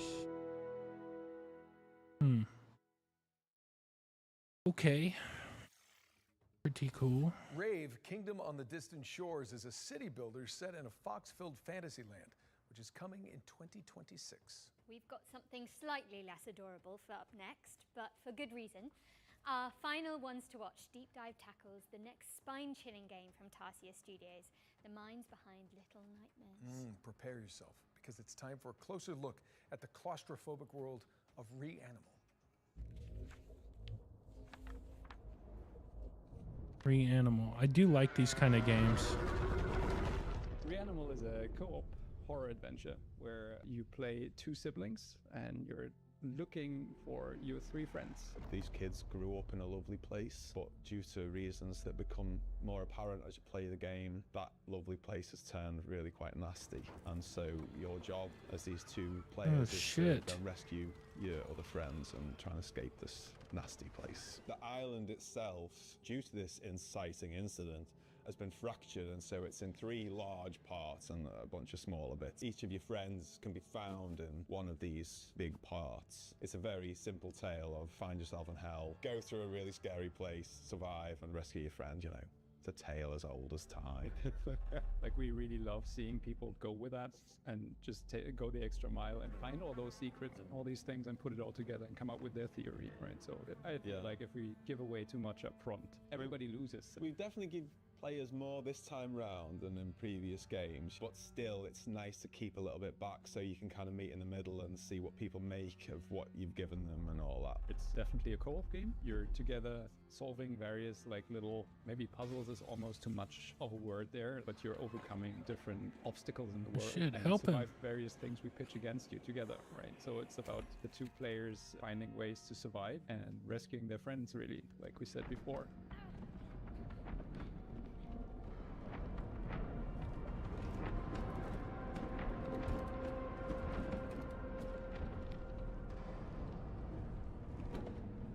Because I'm a big couch fan. Couch co-op is where it's at for me. But then a load of people love online. And then there's people who just want to do that together. So the fact that the tech team have managed to get all 3 boxes checked that front, I think is really, really nice. And Yeah, what was also online very, co-op's very important. to us is that it's all kind of the same experience because this camera is always the same, right? We don't have split screen. In online co-op, you don't follow your character and the other one is doing whatever. It's always being together as the two characters.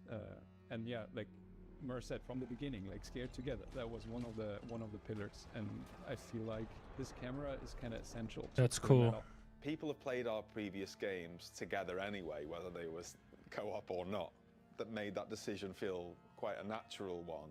That like, people want this, and let's do it. It's gonna be fun, Whenever we put something in the game, we are trying to make sure it doesn't get boring. It's something new. One thing I we're really like these trying guys. not to They do always is make to give good you games. The same thing over and over and over and just work based on a recipe. But instead Every we're really single game they questioning make ourselves, is a this banger. unique within the game, right? I'm not saying unique across all games, but trying to give the player something fresh within the experience that we're crafting, and then hopefully that leads to something that people actually enjoy. Yeah, that's dope. That looks Hope fun. you enjoyed that behind the scenes look at Reanimal. Wishes us, and more info is coming soon.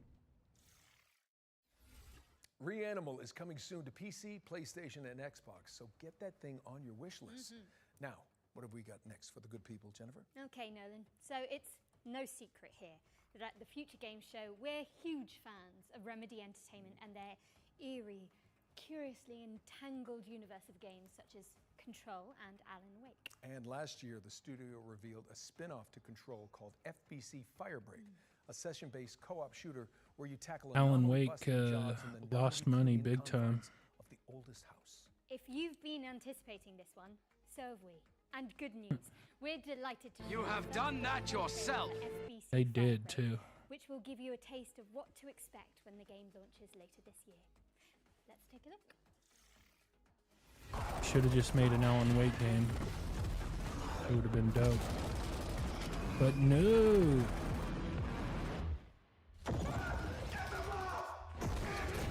Let's see if this is any good. I'm sure they probably haven't learned anything. We've had reports of rogue sticky notes replicating across this sector. If you don't cut back their numbers, this whole place will be yellow by morning.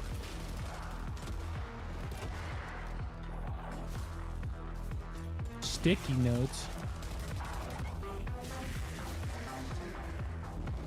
This crisis ain't over. Now get through the containment door to the next zone.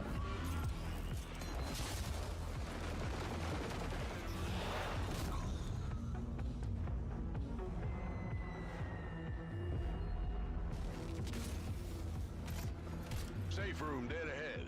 Might contain something useful, but it'll probably attract a lot of... Oh, you already opened it. Never mind. You sure kicked the nest.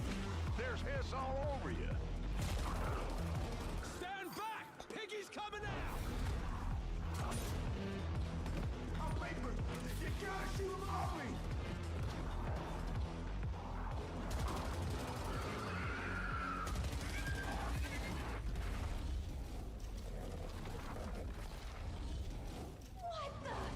Last containment door's open.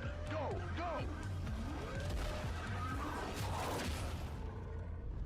It's kind of cool. I think I heard something. Sticky notes.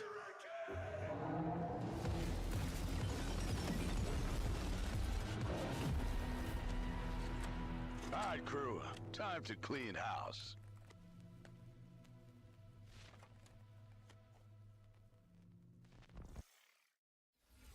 That was FBC Firebreak, which is coming to PC, PlayStation, and Xbox in summer 2025. Now, you can find even more exclusive info on FBC Firebreak by heading to GamesRadar.com after the show. And I hate to say it, Jennifer, but is it time for our final trailer? No, then I think it might be. But thankfully, our buddies at Bloober Team are sending us off with a developer diary for Kronos, The New Dawn, a survival horror game where you scour the future. Bloober Team. I think those are the guys who did Silent Hill 2 remake. Kronos, it's sci-fi survival horror, and in a way, a dream come true for us to make. The world of Kronos, it's like alternative history when the world ends in 80s by the apocalyptic event that we called The Change. In Kronos, you play as a traveler, and the travelers, because there's more of them, are being sent to the ruins of human civilization to search for the time rifts and jump back in time to extract people who didn't survive the apocalypse. Travelers are the only ones that can survive encounters with monsters. We are calling them the orphans because they are what was left from humanity. Holy we honestly shit. can't wait to show you more about our game. We can confirm that something about the gameplay is coming soon. So stay tuned. All right, that's cool. I like it. Kronos, The New Dawn is coming to PC, PlayStation, and Xbox later this year. But you can see more of it during our official post-show, FGS Live from GDC, which airs directly after the Spring Showcase. That's right. For more exclusive info on Bloober Team's new game, you just need to stay tuned to the platform you're watching right now.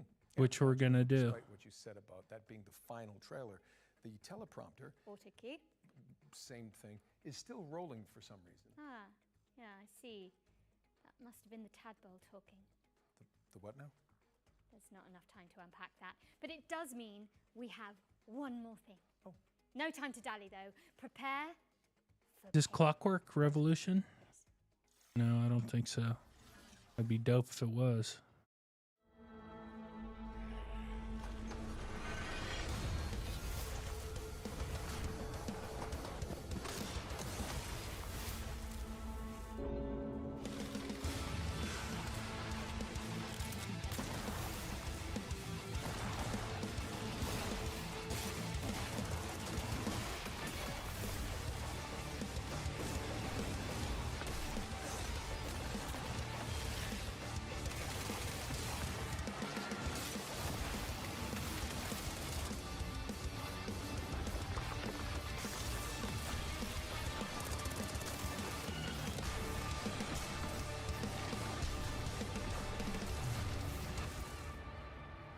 Painkiller.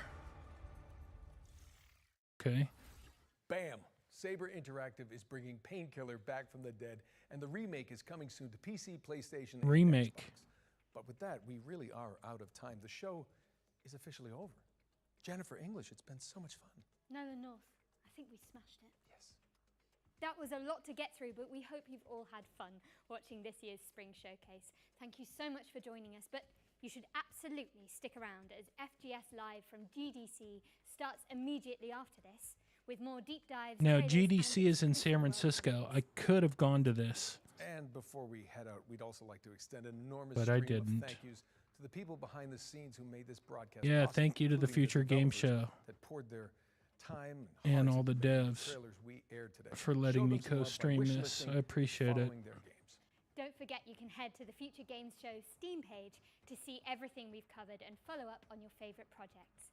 There'll also be videos Thank you, and thank you, articles thank you. with extra details landing on GamesRadar.com and FGS YouTube channel right after the show. I'm Jennifer English. And I'm Nolan North. And this has been the Future Game Show Spring Showcase 2025. Smashed it. They did pretty good. They're both pros. Holy, that's loud.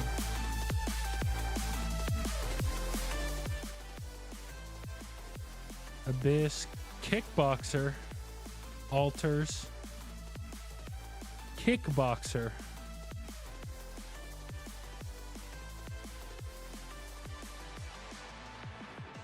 All right, let's see.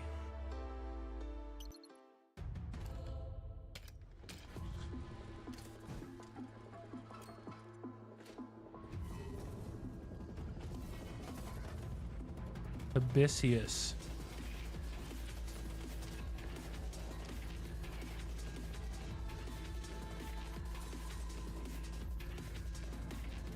It's interesting.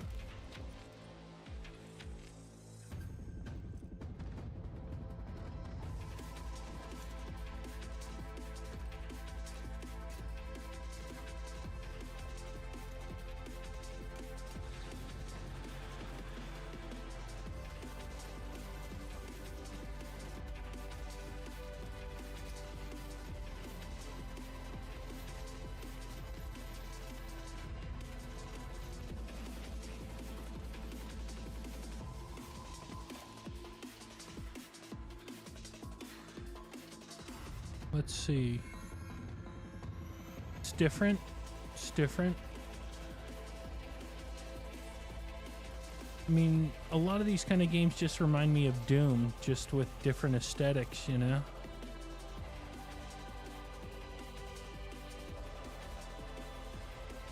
But you never know. It could be more unique than that. I'm sure it is. Abyssus. Okay, I thought it was Abyssius.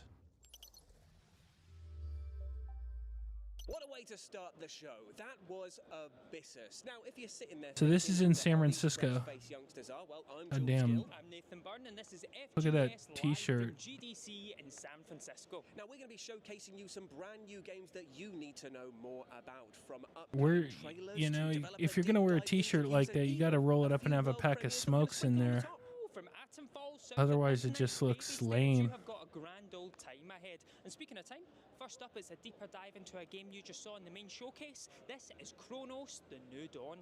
When I used to smoke cigs, I'd have a pack of smokes rolled up in my t-shirt sometimes, trying to look My cool. name is ZOTAC Ziemba. I'm co-directing Chronos: The New Dawn with my friend Wojciech. And yeah, my name is Wojciech, and I have a pleasure to work with Jacek and co-direct. Now this looks really cool. And This Chronos looks is cool. I sci-fi like survival this. horror, and in a way, a dream come true for us to make.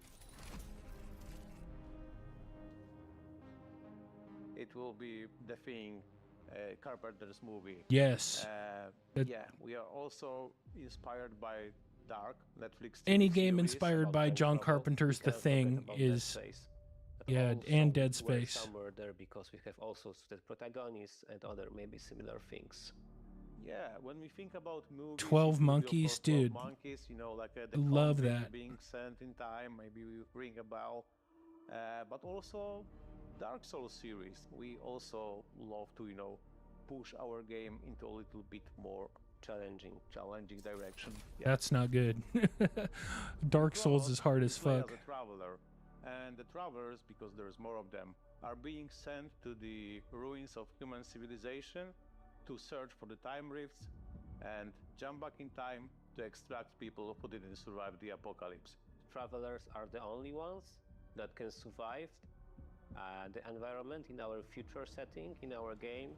The only ones that can travel to the past and keep up or like survive encounters with monsters.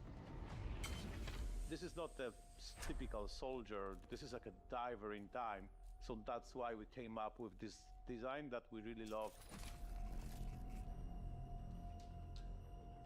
The world of Chronos is like alternative history when the world ends in 80s by the apocalyptic event that we called the Change.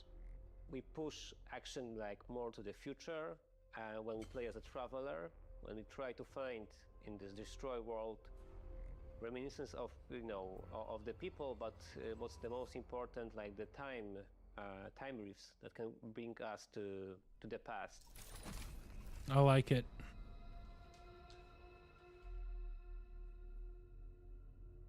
We are calling them the orphans because they are what was left from humanity. The orphans can, you know, Dude, that take looks different dope. forms, so you'll encounter different enemies with different, like, let's say, skill sets, different abilities. The important ingredient is body horror here, and we chose it to create maybe a little bit as an homage also to The Thing and overall genre of body horror. But what was important for us that, okay, they need to be created only from human flesh.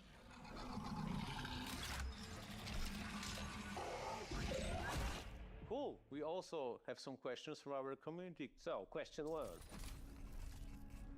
Yes, there will be ladders. We love them.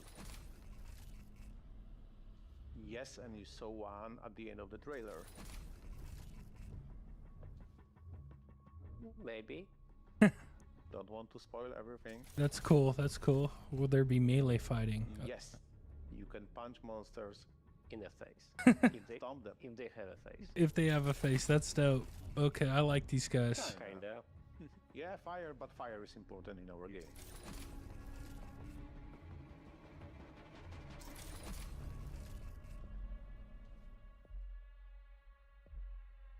It's not Mariki Skłodowska, but definitely for our CGI character, Mariki Skłodowska can be a role model.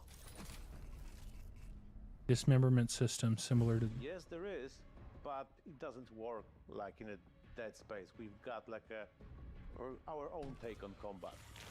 Dope. Dope. This looks dope. I like this one. This is my favorite game of the show for sure. To be honest, we can't wait to show you more about our game. And yeah, we can confirm that something about the gameplay is coming soon. So stay tuned. Chronos: The New Dawn. Yeah, I'm gonna wishlist that as soon as we're done here for sure. That's dope. This is the game of the show for me. I'll tell you what, Nathan, I'm gonna need a cup of tea to calm down, and it's not even 3 p.m. yet. No, forget the tea. I have the perfect game to calm your nerves. Perfect. It just so happens to be our first. First.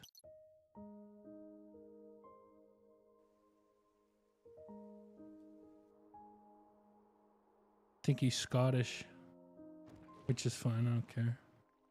I'm Irish, so it doesn't matter. But I don't think he's Irish is my point. I think he's Scottish.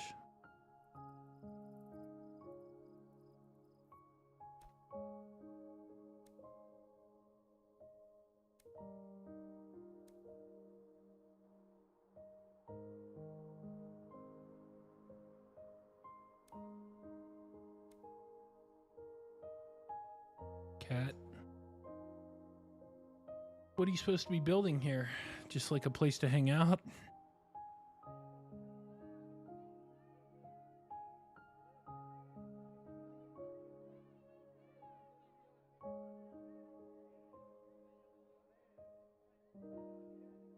Meh. Not my thing.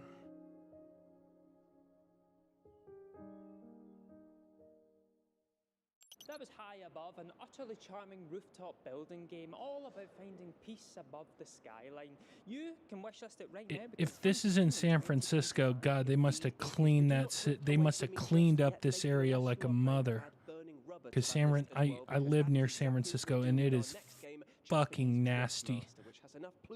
San Francisco used to be my favorite city in the whole country, but man, they've really let it fucking turn to shit. Sad. But I can tell you the city of San Francisco does not look that nice. They really must have cleaned it up. They must have washed the streets and everything.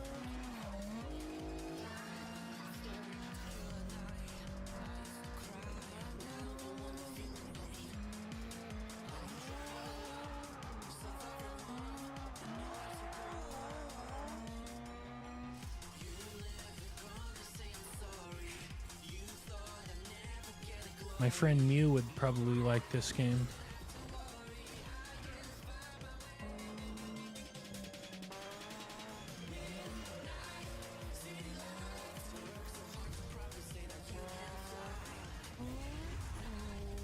Japanese Drift Master.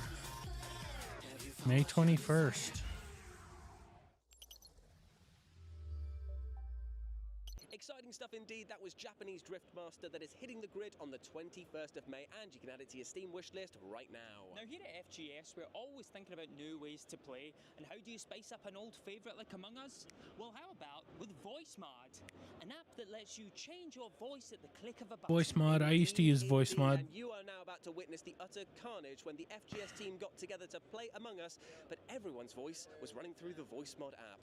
Oof. Yeah, okay. Here we go. This is gonna be great. Oh yeah. Oh yeah. Guys, I just want to say this now. I am working as a crewmate to pay for my mother's hip surgery. That's weird though, because I'm actually working as a crewmate to help pay for your mother's hip surgery too.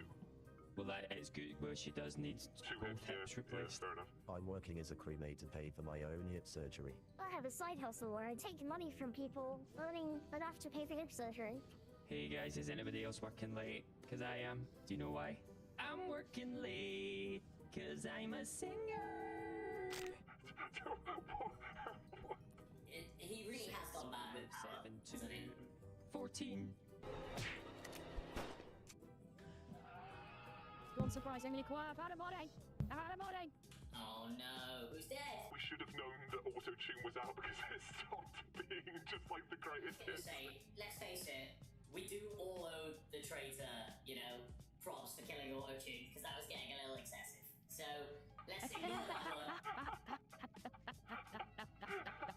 It's hard to tell if Walkie was walking somewhere, or if Walkie was following me with murderous intent.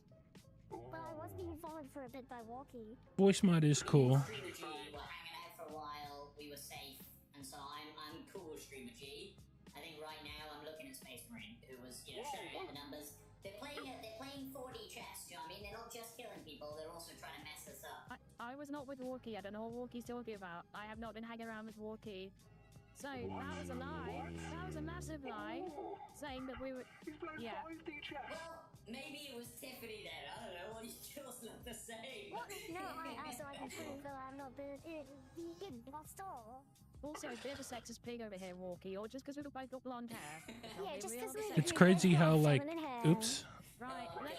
Sorry, how they sound like they sound like girls, but they're dudes. That's pretty crazy. Space Marine, lock it in.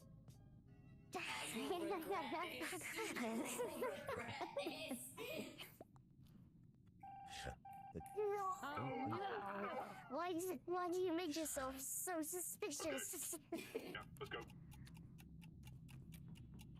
Okay, I've got to swipe my admin card as well. Yeah, I've got to go. Oh, that's back in. That's that back. Well, you know where I was in that room? Space Marine. Okay. Oh, what a shame. I told you. Matt, we're giving Matt so many My mother's hips. It's not even funny. Nobody listens. My mother's hips. Jules is too good at this. Promise me that you'll look after my mother's hips. Oh, I will. Don't you worry about that. Oh no. I never played Among Us. And if you'd like access to the secret Dude, I cannot get past this t-shirt, man. It's hard. Mod app now.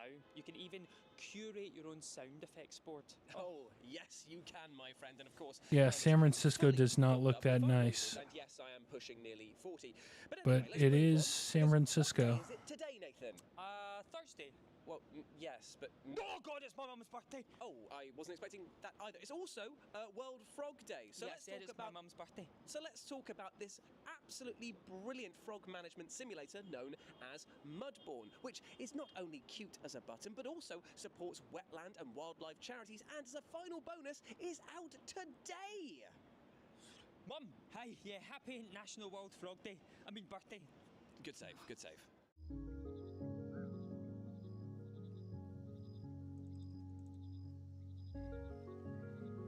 Not bad acting from that dude with the t-shirt. Not bad.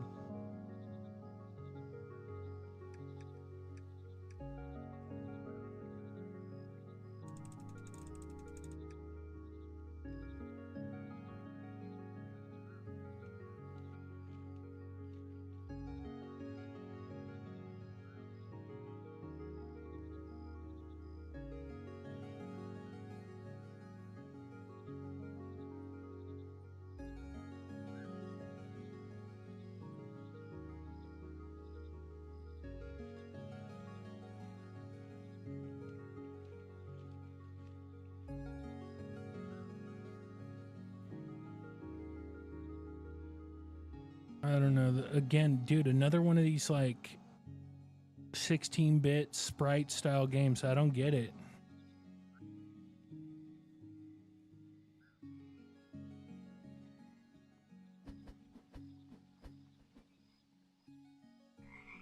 I mean, Chrono Trigger is still like peak after all these years. Chrono Trigger.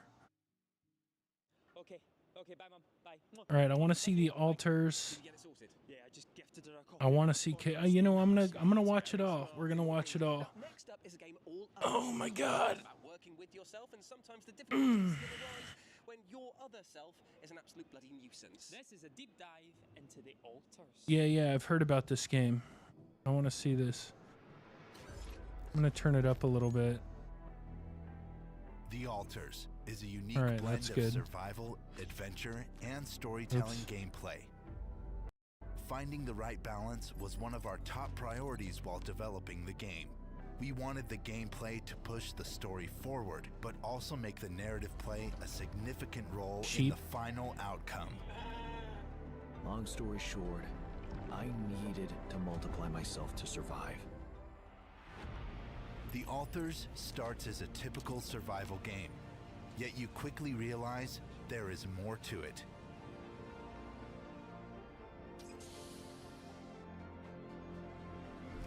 You need to create the altars for their skills, which will be essential to survival. At the same time, this means bringing new characters to the story and making the gameplay more complex. The same goes for base building. What starts as a simple task of operating a functional base turns into a series of hard choices. You are tasked not only with tackling ongoing problems and pushing the mission forward. Your altar's individual needs will also need to be taken care of. Finding the right balance will be crucial for success. Want to know more? Check out the next episode of The Altars Expedition Logs.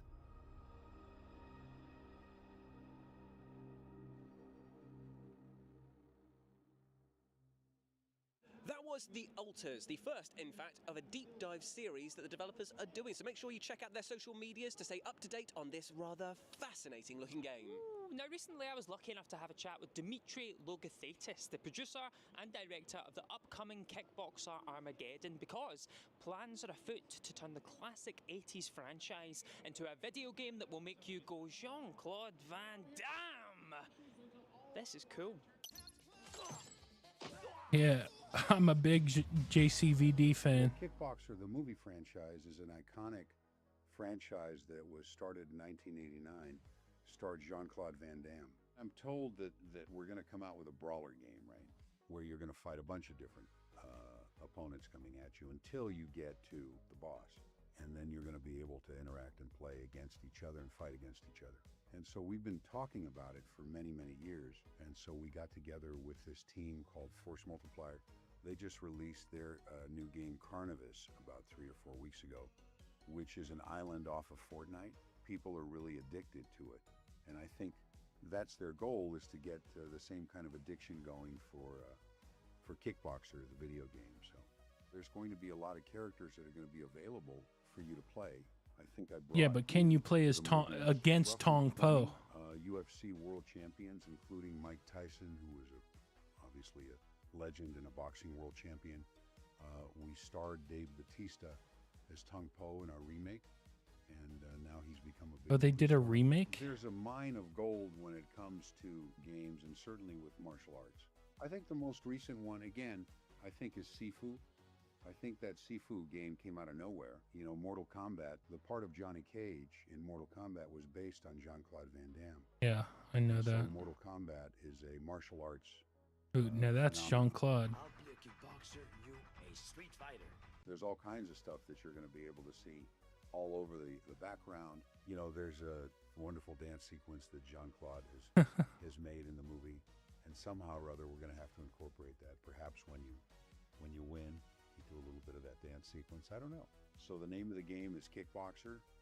It's going to be released on Steam, probably in February of 2026.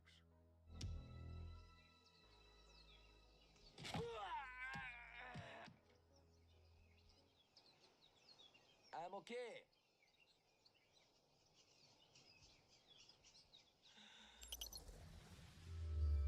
All right.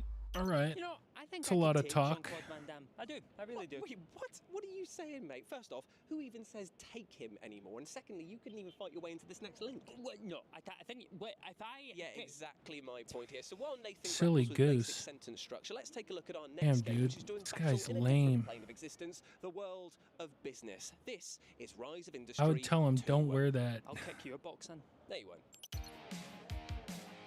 Please don't wear that. Acclaimed business tycoon. I like the music though. I dig the music.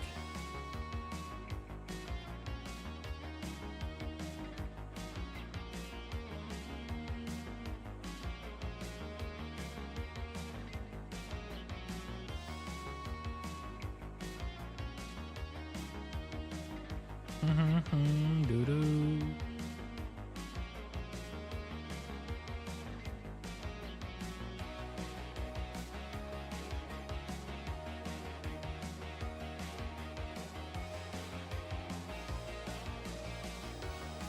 Damn, they got games for everything. It's crazy. Rise of Industry 2. Doo-doo-doo-doo-doo. That was Rise of The music was Industry 2, dope. which has a demo out right now that you can try ahead of its full fat Look at this guy's got the praying motion with the thing. It's And now we move on to guarantee he like thought about doing that. He's like, oh, I'm gonna do the pray motion with my hands. Makes no sense. In front of the sign, kneel down and try to be cool. I would also be like, nah, dude, that's lame. Whatever though. Sound like a hater, but I mean, damn. I guess I'm hating.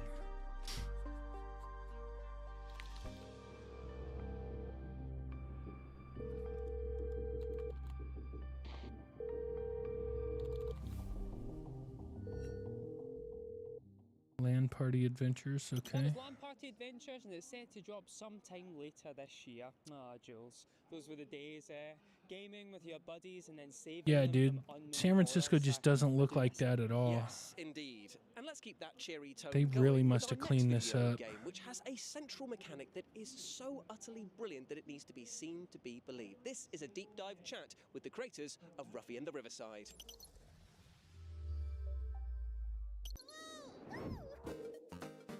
My name is Patrick.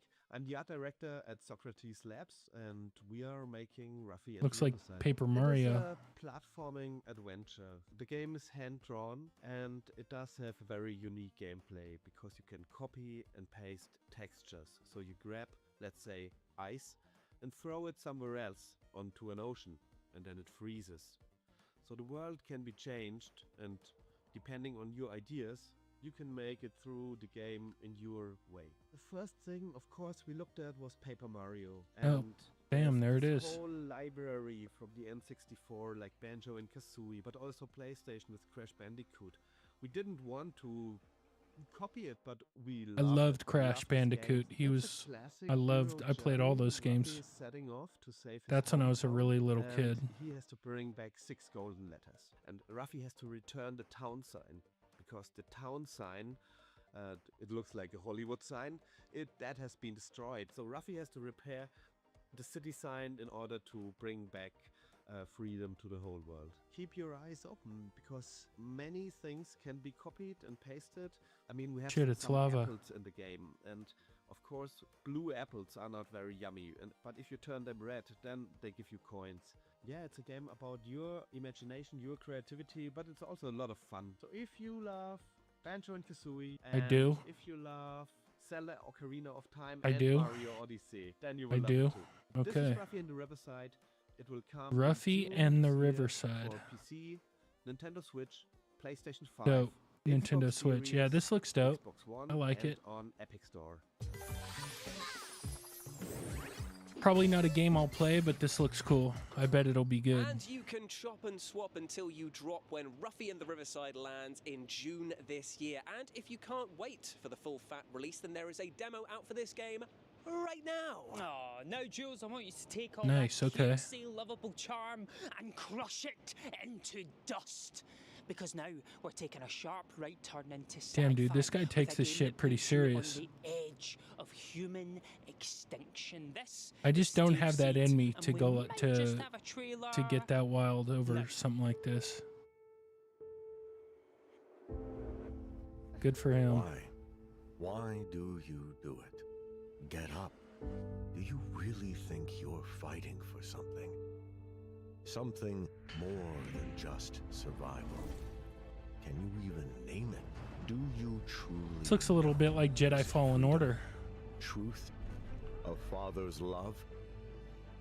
You would throw away your future. Reminds me a lot of Jedi Fallen Order. For them, you must be able to see it. You must know it by now. That looks cool. You can't win. Fighting is Bam. meaningless. So why? Why do you persist?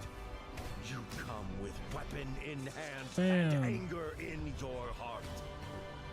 How can you not see it? You will never be like them. I am one of them.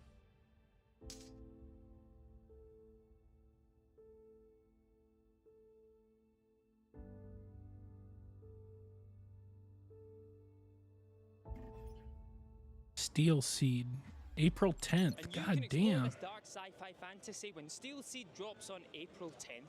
Now, the next game that we're about to talk about is a little strange, and by that I mean a lot strange, and that's because the words I'm about to use to describe it kind of don't make sense coming out of my mouth, and that's because Fear FA 98 is a combination of FIFA 98 specifically and Silent Hill. Let's take a look. Hey, get out of here! Peggy 18. Corpse all hanging headless and limp, bodies with no surprises. The blood Damn, I can drains barely down like read the that devil's shit. rain. We'll bathe tonight. I want your skulls. I need your skulls. I want your skulls. I need your skulls. Demon eye I don't on get your it. face I peer. See your skin turned inside out, 'cause I've gotta have you A on mixture my of Silent Hill and FIFA 98. I want your skulls. Okay. I need your skulls. I want your skulls. I need your skulls. Whoa, whoa. Collect the hell out of his nose and put 'em on my wall. Cut the heads off the wood of sin. Put 'em on my wall. Whoa, whoa. I want your skulls. I need your skulls. Damn, what is this song?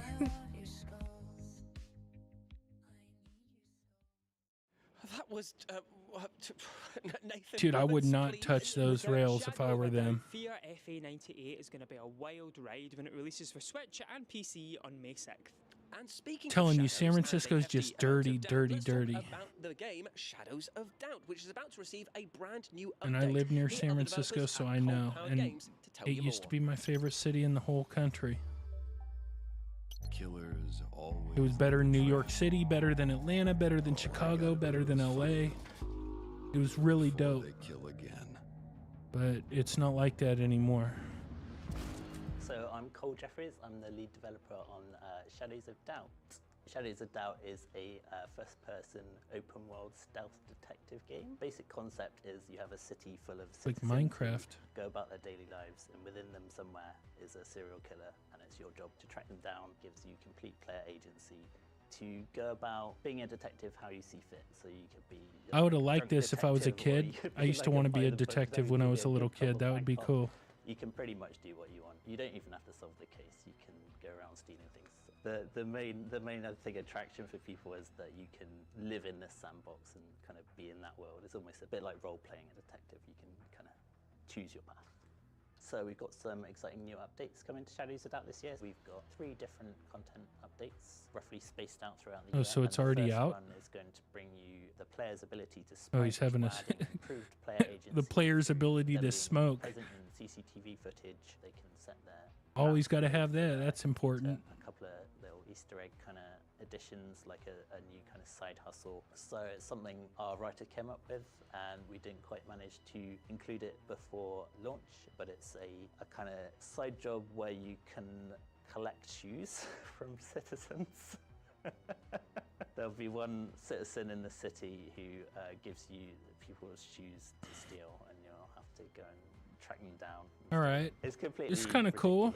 Kind of cool. It's a fun little Again, not my kind of game, but that's if the I was a kinda kid, I'd little probably kinda be into Easter egg this. kind of detail we want to add to the game. So that's what we're delivering in this update.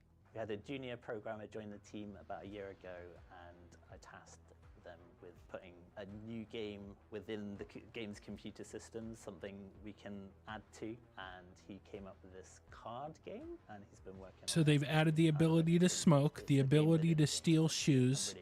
They've added a game within the game. So the first content update Guys was are- on April 22nd. Can't talk too much about the other updates. Their this year, but priorities are there's unusual. a lot like that. Yeah. Shadows of Doubt is out now on PC, on Steam, Epic, GOG, and PlayStation and Xbox.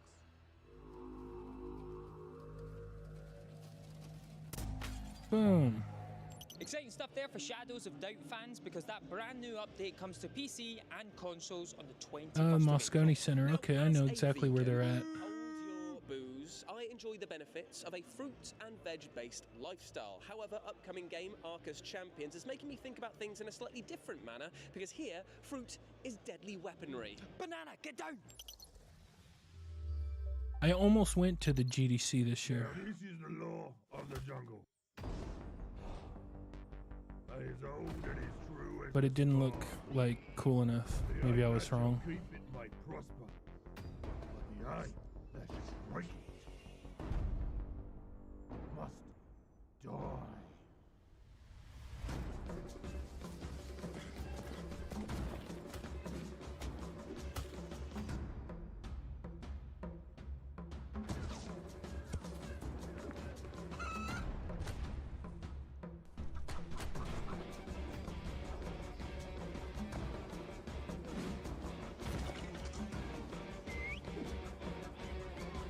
Damn, most of these trailers are definitely not the A-Team.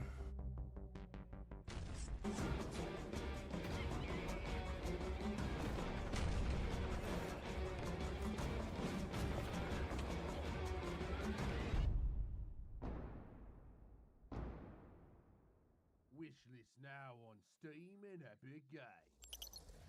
Okay.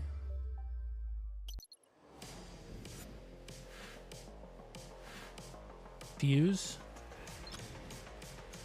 your reviews, all your other activities, set playing games, new guides, user, okay.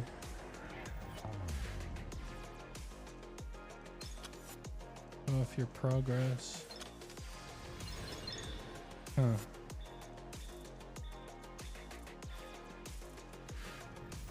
I don't know, it looks kind of redundant, right? I mean, it's basically putting a lot of different things in one place, but all this stuff already exists. I just don't know that they're all together in one spot.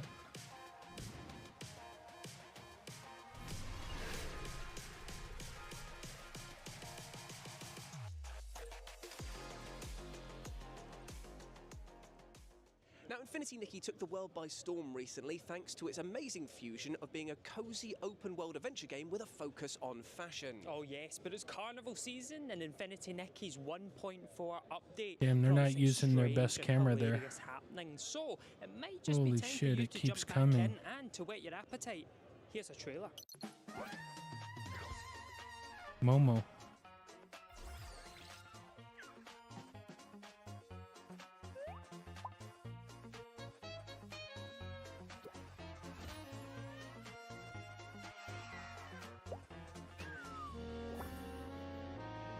Damn, long-legged cat.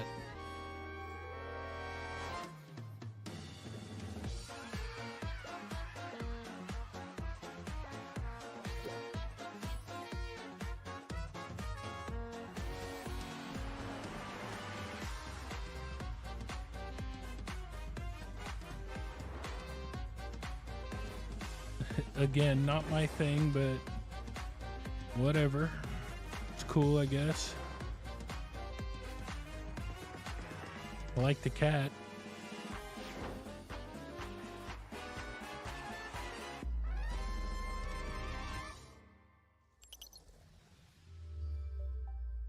Infinity Nikki is available on PS5, iOS, Android. It's on the Epic Game Store and it's coming to Steam as well. And they're playing Jules, if you were a pickleball. pirate, who would you make walk the plank first? You. Oh, no way. I'd make me walk the plank first too. Oh, there we go.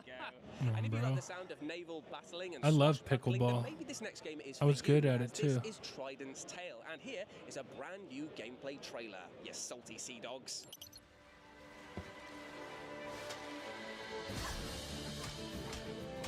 Alright, pirate game.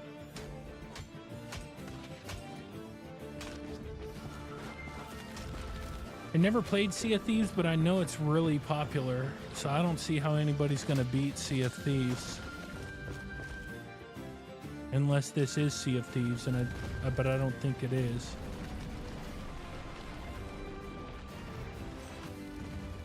This is something different.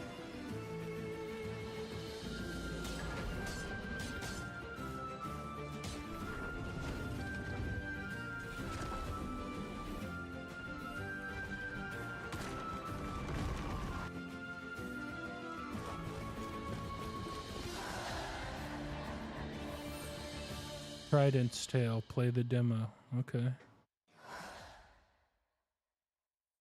That was Trident's Tale, and the best part about this game is that there's a demo available right now. Meaning you can play it right now. You don't even need a treasure map to find it. Lucky you, but now Sono Kuni is a new top-down 2D action game in which one hit means death. And let me tell you folks, it's so addictive, it should come with a health warning. Indeed, it should. So we decided to put things to the test, and the FGS team got together to challenge each other to find out who was the fastest in the game's Damn, these two dedicated hipsters, speedrun bro. mode. I didn't play because everyone knew I'd be the best, so there was no point. That is not true Oh, in the look at that- slightest. He cried at his desk That girl's and told us doing not to her use the footage. exercises over there. Yeah, that's true. That's true. I would isn't it? not touch those things. They're Yeah, gross. Yeah. Take a look.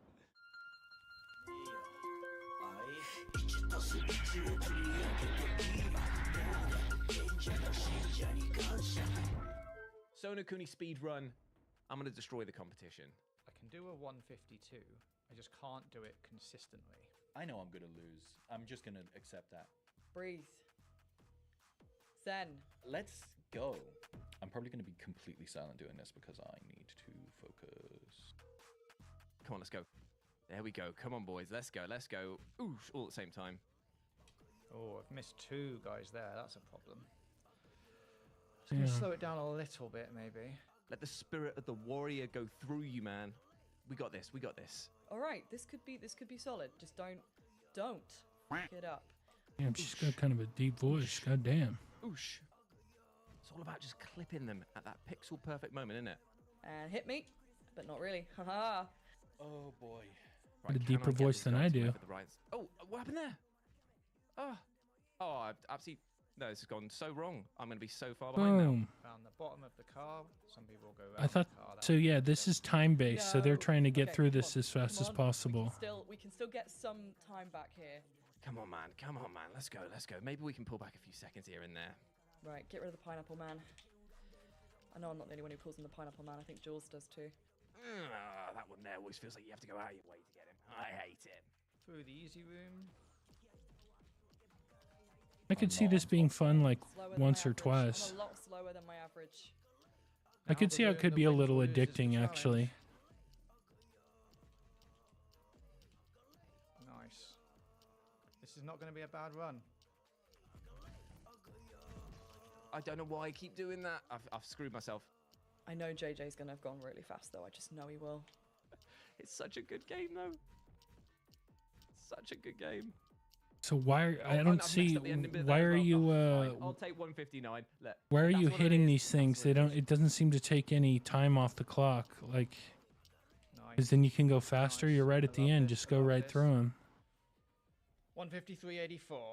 Now I've done a 152, but I will take that all day. Thank you very much. I'll get the crown on the way out.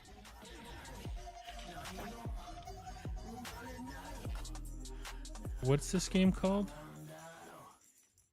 Sonokuni. Available in 4 days. Sonokuni is brilliant and there's a demo Been available there. right now for Been you to try. been to Bubba Gump. I used to work like right on the left of these. This is Pier 39 right here. And right next to it on the left is a big big ass seafood restaurant I used to work at. In which you're in charge of the underworld. Made a and the ton of gods money the working dread there. Pantheon are your bosses. Oh, I bet you they're still easy to deal with than our bosses. So many tourists here. Holy. This shit is always packed. When I worked there, I had to pay $40 a day in parking. And I was still making a ton of money. But $40 a day for parking. Greetings, penitent. Seek ye glory through the gauntlet of dread. Challenge awaits. God knows how much it is now. That was...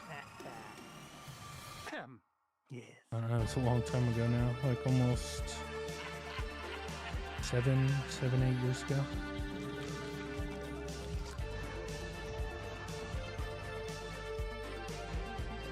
Ooh, that looked nasty.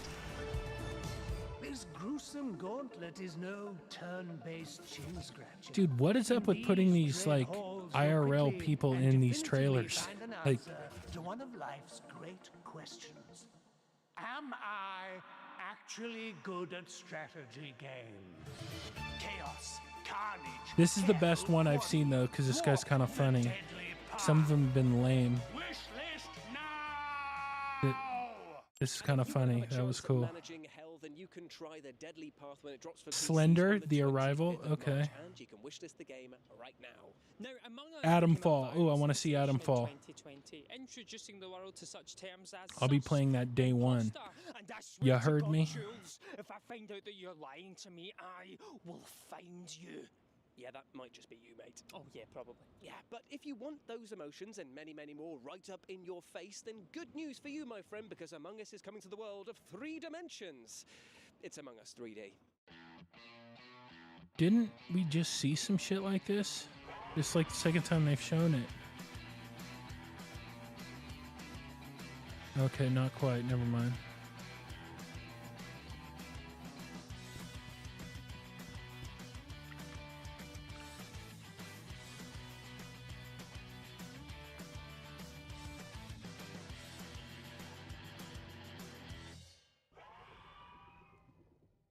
That was Among Us 3D, which launches this spring on Steam, PlayStation Spring. VR 2, Quest, and Pico. Not just South of that, Midnight. we've So got this is one of the brand new games tag that I mode thought where was when pretty you're cool. caught, you join the It's infected different, to get the very rest of the unique. crewmates. Oh, that sounds so good. Now, South of Midnight has been on Permafrost. everyone's radar recently just because of how beautiful that handcrafted art style is. Oh, Yeah. yes, the more we've seen of it, the more we've been desperate to get our grubby fingers Desperate. on it. Well, luckily for us, we actually got a chance to speak to the devs at Compulsion Games who told us more about their dark, fantastical tale and their It take does look on cool. the Deep South. Is that Hazel? The trailer got swept downstream with Mama in it, and it ain't just about Mama. I'm seeing these things. Hello, I'm Whitney, and I'm the art director at Compulsion Games. Hey, I'm Zaire, and I'm one of the writers at Compulsion Games. Could have sworn I saw this already. South of Midnight. It's a third-person action-adventure game set in Like a literally the same folkloric trailer, but whatever. version of the Deep South. Hazel is our main character. She's kind of in this weird liminal space between, like, you know, you're a kid and you're becoming an adult. And she's not a Catfish. Like, superhero. She's a pretty normal kid, and she just is ultimately trying to find her mom. That's her main goal in the game. Well, it's like this, see? Our world is made of strands all wove together. Now, when something terrible or unnatural happens to a creature, the strands get all knotted. We thought it was good to not have like a chosen one. We like the idea that anyone could be a weaver. It's something that like the land will choose for you when you're in like maybe a time of deep need. And so Hazel, as she's running after her mom's trailer in the hurricane, the land chooses her, and it's just kind of at random. She just kind of blinks and you can see the strands like in the sky and stuff, and it's pretty cool. And weavers are able to see kind of the fabric of the universe. We call it the grand tapestry. And they're able to manipulate those strands to do various types of spells. And their kind of mission is they heal like stigma in the land, like where bad things have happened that tends to spawn haints. And weavers are able to dispel those haints. Haint? They're able to see into your traumas, but they don't like fix your traumas for you. Only you can do that. but they listen to your story, they see your story, they get to see those memories. And I think sometimes that's just what you need is someone to be like, oh, I'm sorry. Yeah, see, this looks cool. This looks cool to me. Is also her growing in empathy and understanding of the different things people go through. I don't get the all the empathy and all that bullshit, but in the Deep South, and we liked that it's sort of a feminine craft. oh, here we the go. idea that her magic power is sort of taking back this traditional feminine craft and making it this beautiful, powerful magic that was pretty important to us. Yeah. And so she uses weaving tools like the spindle, the distaff, the hooks. She manipulates what we call the strands, and they're these fibers that make up the universe, and they are inspired by lace. And it was really important that they had this sort of tactile feel that also like complements the tactile stop motion direction of the art style. It does have some cool elements though. On Xbox Series X and S, PC, Cloud, Steam, and it's also going to be day one on Game Pass on April 8th. And in the meantime, feel free to shout us out on social media, tell your friends, pre-order wish list, really get the word out there. Thanks for watching. Pre-order now. You can pre-order it now. But you can't pre-order Dune yet. That long, my friends, because South of Midnight is set to drop for Xbox Series X and S on the 8th of April. But coming up next, we've got a game that's very special. It's the first of its kind, an open-world mascot management crime drama. I cannot wait. I've been waiting years for an exact genre like this. I know, haven't we all? We've got a brand new trailer for you featuring some new characters that have been designed and painted by some very special guest collaborators. Painted? Painted?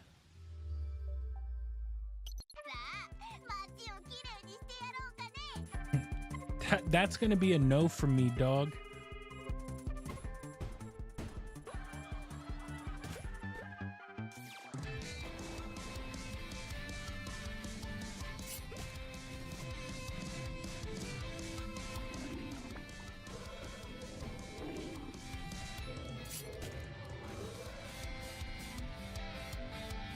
I'm sure this will appeal to somebody, but it's that somebody's not me.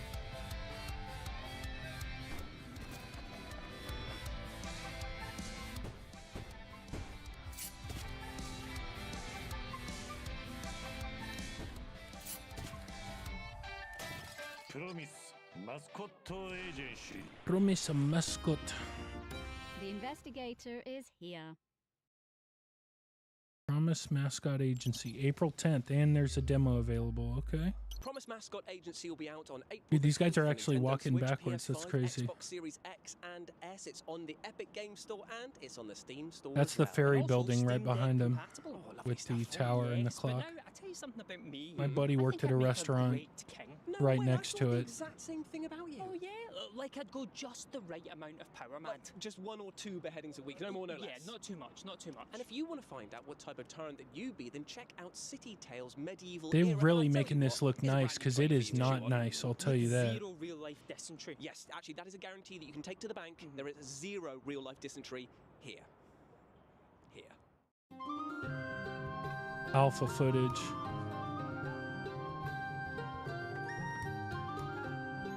Best medieval game I've ever played, Kingdom Come Deliverance 2. By far, nothing else is even close.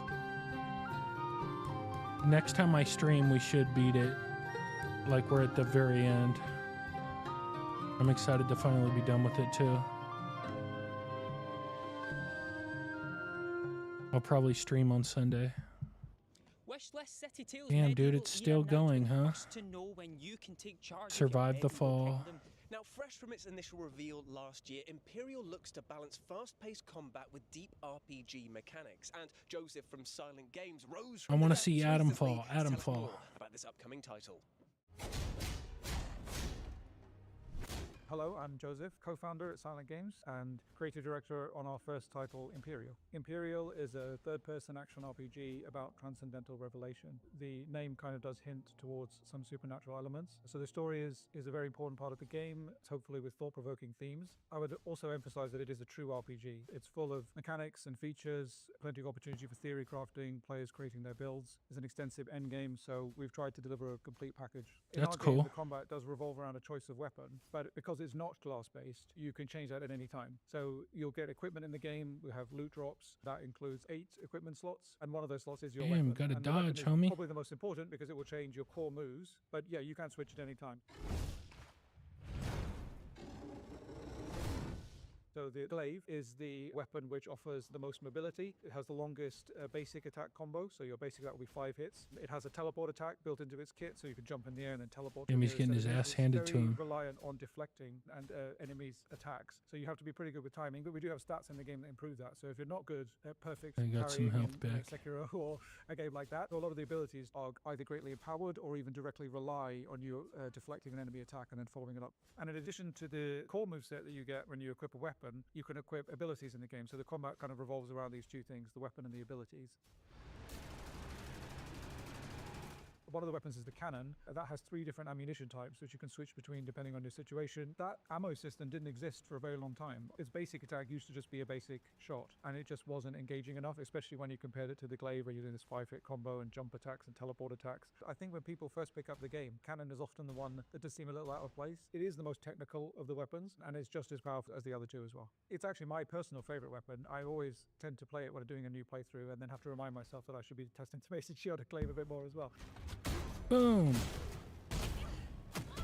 What's unique about the Mason Shield is the only weapon that has immediate access in its core moveset to a mechanic in the game that is called Barrier. So Barrier is a mechanic that will give you a barrier, which is over the top of your health bar, and the barrier has to be destroyed before it will deal damage Oh, to I you. see. And this is particularly useful because if you take 1,000,000 damage and you've got 1 hit point left on your barrier, it will absorb the whole thing because that's what's needed to destroy the barrier. So with the Mason Shield, you can really prepare for even the biggest incoming attacks if you're able to parry something and carry that barrier around. The skill ceiling could mean that you spend a long time on a single weapon and learn it inside out, but as you play through the game the first time, there's going to be lots of things which push you towards trying out all 3 weapons, but I definitely think that eventually you could land on a favorite and just focus on that once you'd unlock pretty much everything. Imperial is coming to PlayStation, Xbox, and PC. It is coming in 2025, so please look out for more Yeah, it looks information. But cool. if you want It to looks play cool. now, then the demo is already available. And we Demo's even introduced available. some That's dope. endgame sets to play around with in the demo. Imperial is coming to PC, PS5, Xbox Series X. I had no idea there was going to be this. This is like as many as the actual show. Also a bit of a curse for the my underwear industry. And this Slender, dude. Slender Man. I'm here by the grace of Slender Man. This is Slender the Arrival VR. Slender Man. Fucking Slender Man.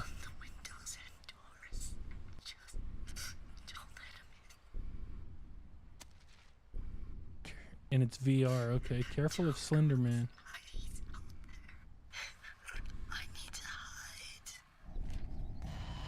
Oh shit!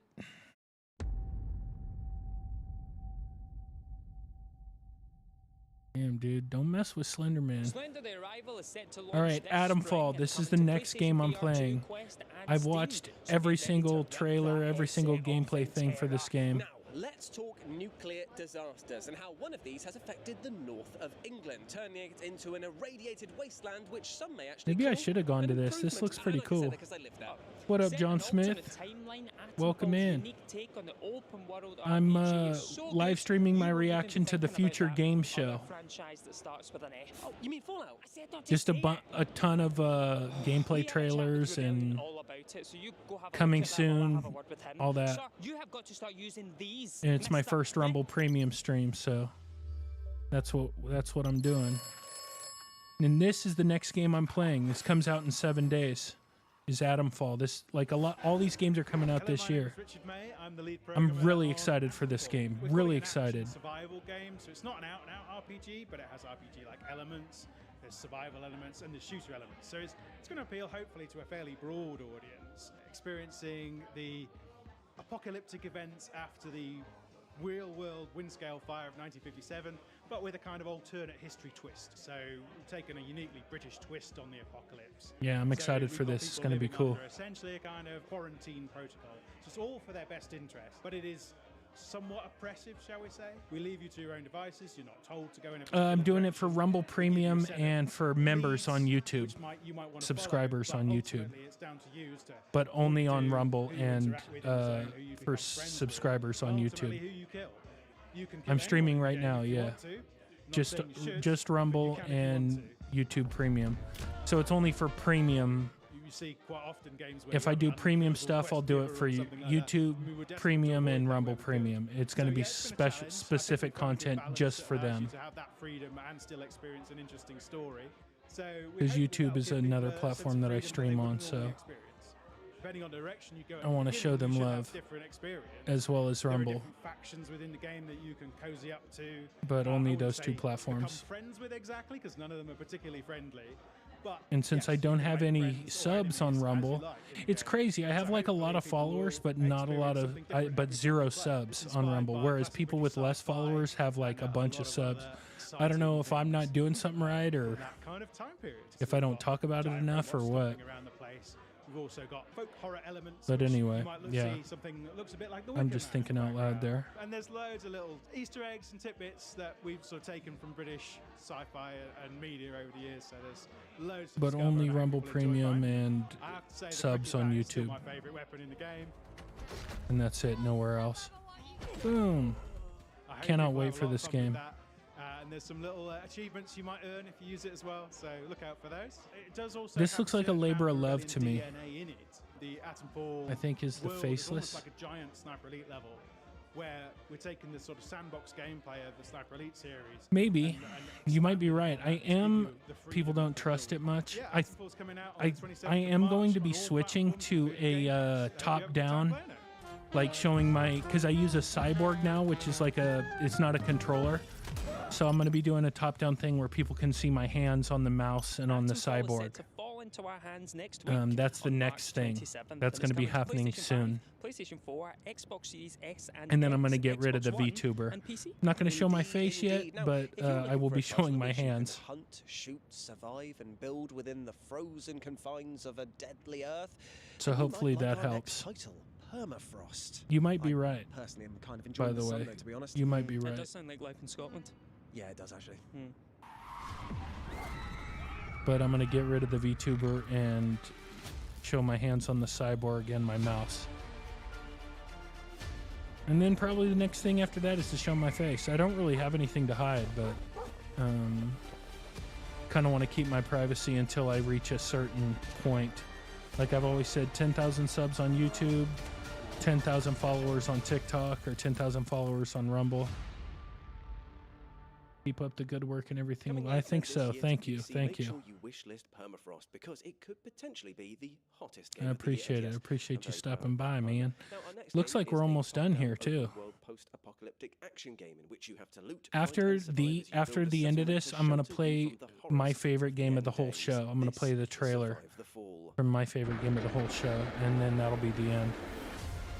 Unless one of these games turns out to be better, but I don't think so. Could be, but doubtful. So we're almost at the end. It's pretty cool though, a little water world action.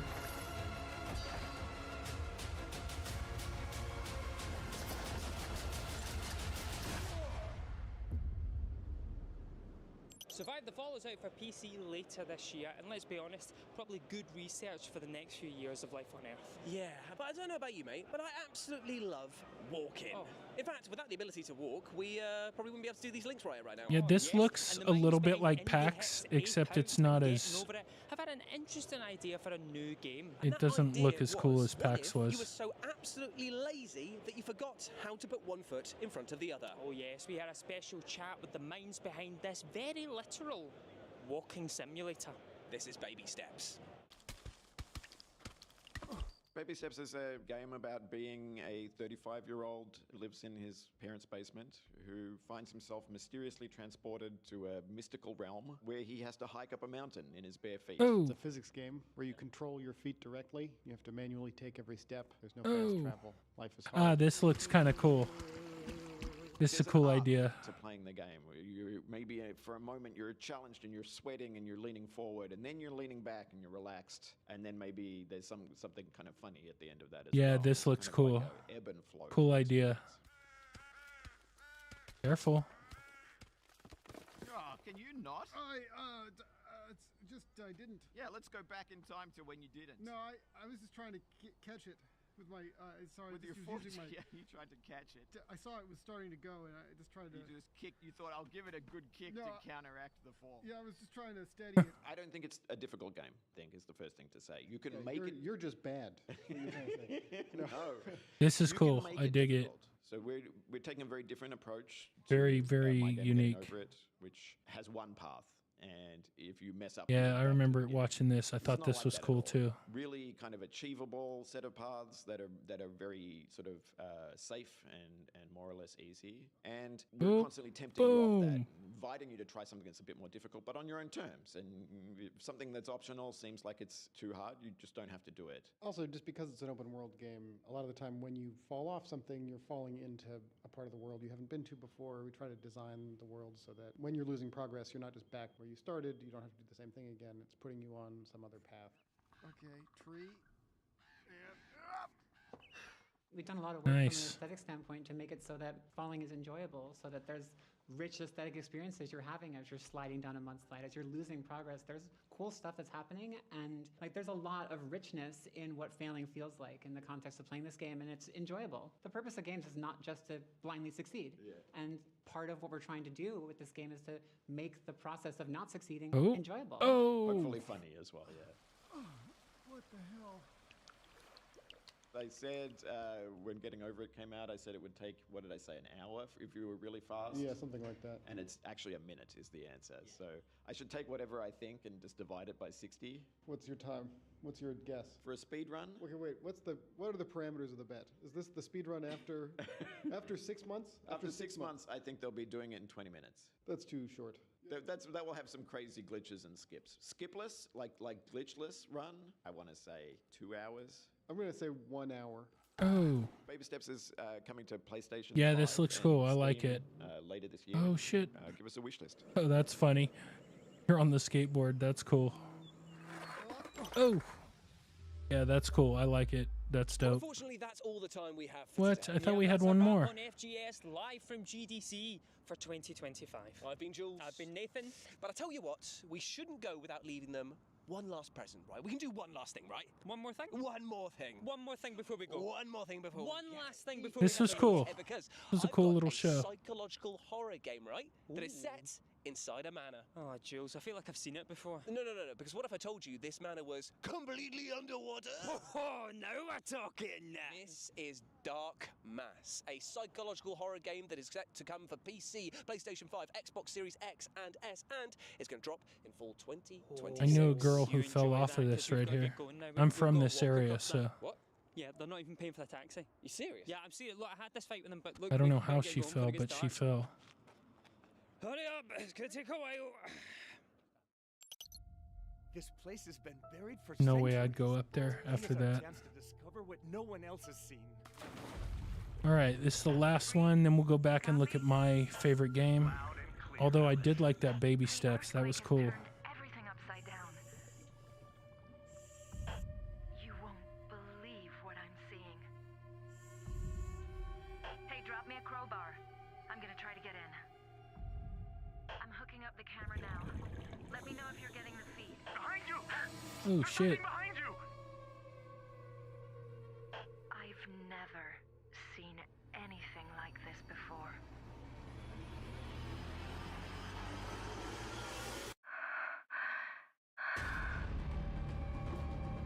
What was that? I think I'm not alone down here. Oh.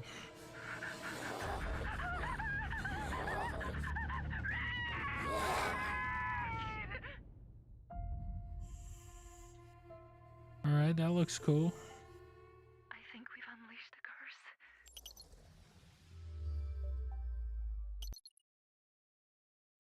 All right, so that's it. Hold on, I want to go back, and here it is.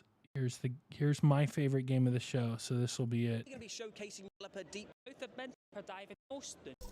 All right, here we It's go. a deeper dive into a game you just saw in the main showcase. This is Chronos: The New Dawn. Damn it. My So- name is ZOTAC Ziemba. yeah, this is my I'm favorite game. I'll be co-directing, quiet. Chronos: The New Dawn with my friend Wojciech. And yeah, my name is Wojciech, and I have a pleasure to work with Jacek and co-direct Chronos. And Chronos, it's sci-fi survival horror, and in a way, a dream come true for us to make. It will be The Thing, Carpenter's movie.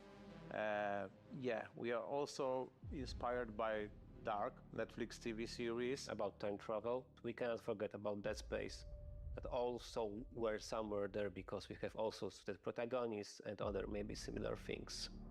Yeah, when we think about movies, it will be of course 12 Monkeys, you know, like The Convict. Like, being they're saying a set in lot of things time, that I we love. Ring a bell. 12 Monkeys, But The also Thing, Dark Dead Souls Space. series. We also love to, you know, push our game into a little bit more challenging direction. Yeah. In Chronos, you play as a traveler, and the travelers, because there's more of them, are being sent to the I like the ruins of suit. human civilization to search for the time rifts and jump back in time to extract people who didn't survive the apocalypse. Travelers are the only ones that can survive the environment in our future setting, in our game. The only ones that can travel to the past and keep up or like survive encounters with monsters. This is not a typical soldier, this is like a diver in time. So that's why we came up with this design that we really love. Yeah, it looks pretty cool. The world of Chronos is like alternative history when the world ends in 80s by the apocalyptic event that we called the Change. We push action like more to the future when we play as a traveler, when we try to find in this destroyed world reminiscence of, you know, of the people, but what's the most important, like the time rifts that can bring us to the past.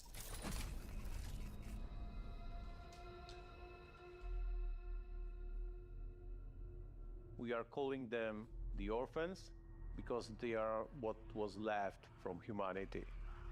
The orphans can, you know, like take different forms, so you'll encounter different enemies with different, like, let's say, skill sets, different abilities. Looks really cool. The important ingredient is body horror here, and we chose it to create That looks maybe dope. a little bit as an homage also to The Thing and overall genre of body horror. But what was important for us that, okay, they need to be created only from human flesh.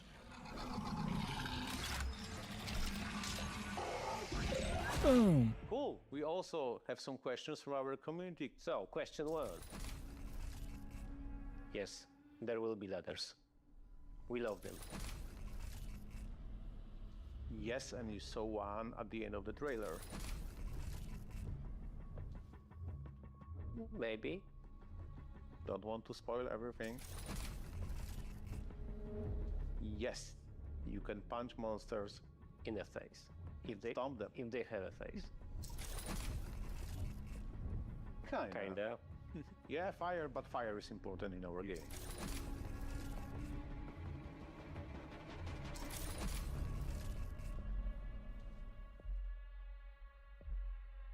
It's not Mari Curie-Skłodowska, but definitely for our CGI character, Mari Curie-Skłodowska can be a role model. Yes, there is, but it doesn't work like in a Dead Space. We've got like our own take on combat. Dude, that looks dope. That looks fucking dope.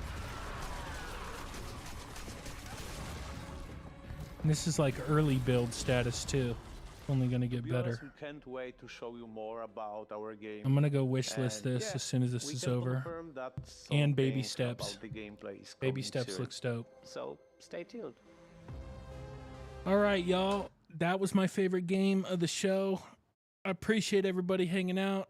If you Want to rewatch any of the trailers, just go back and watch the stream.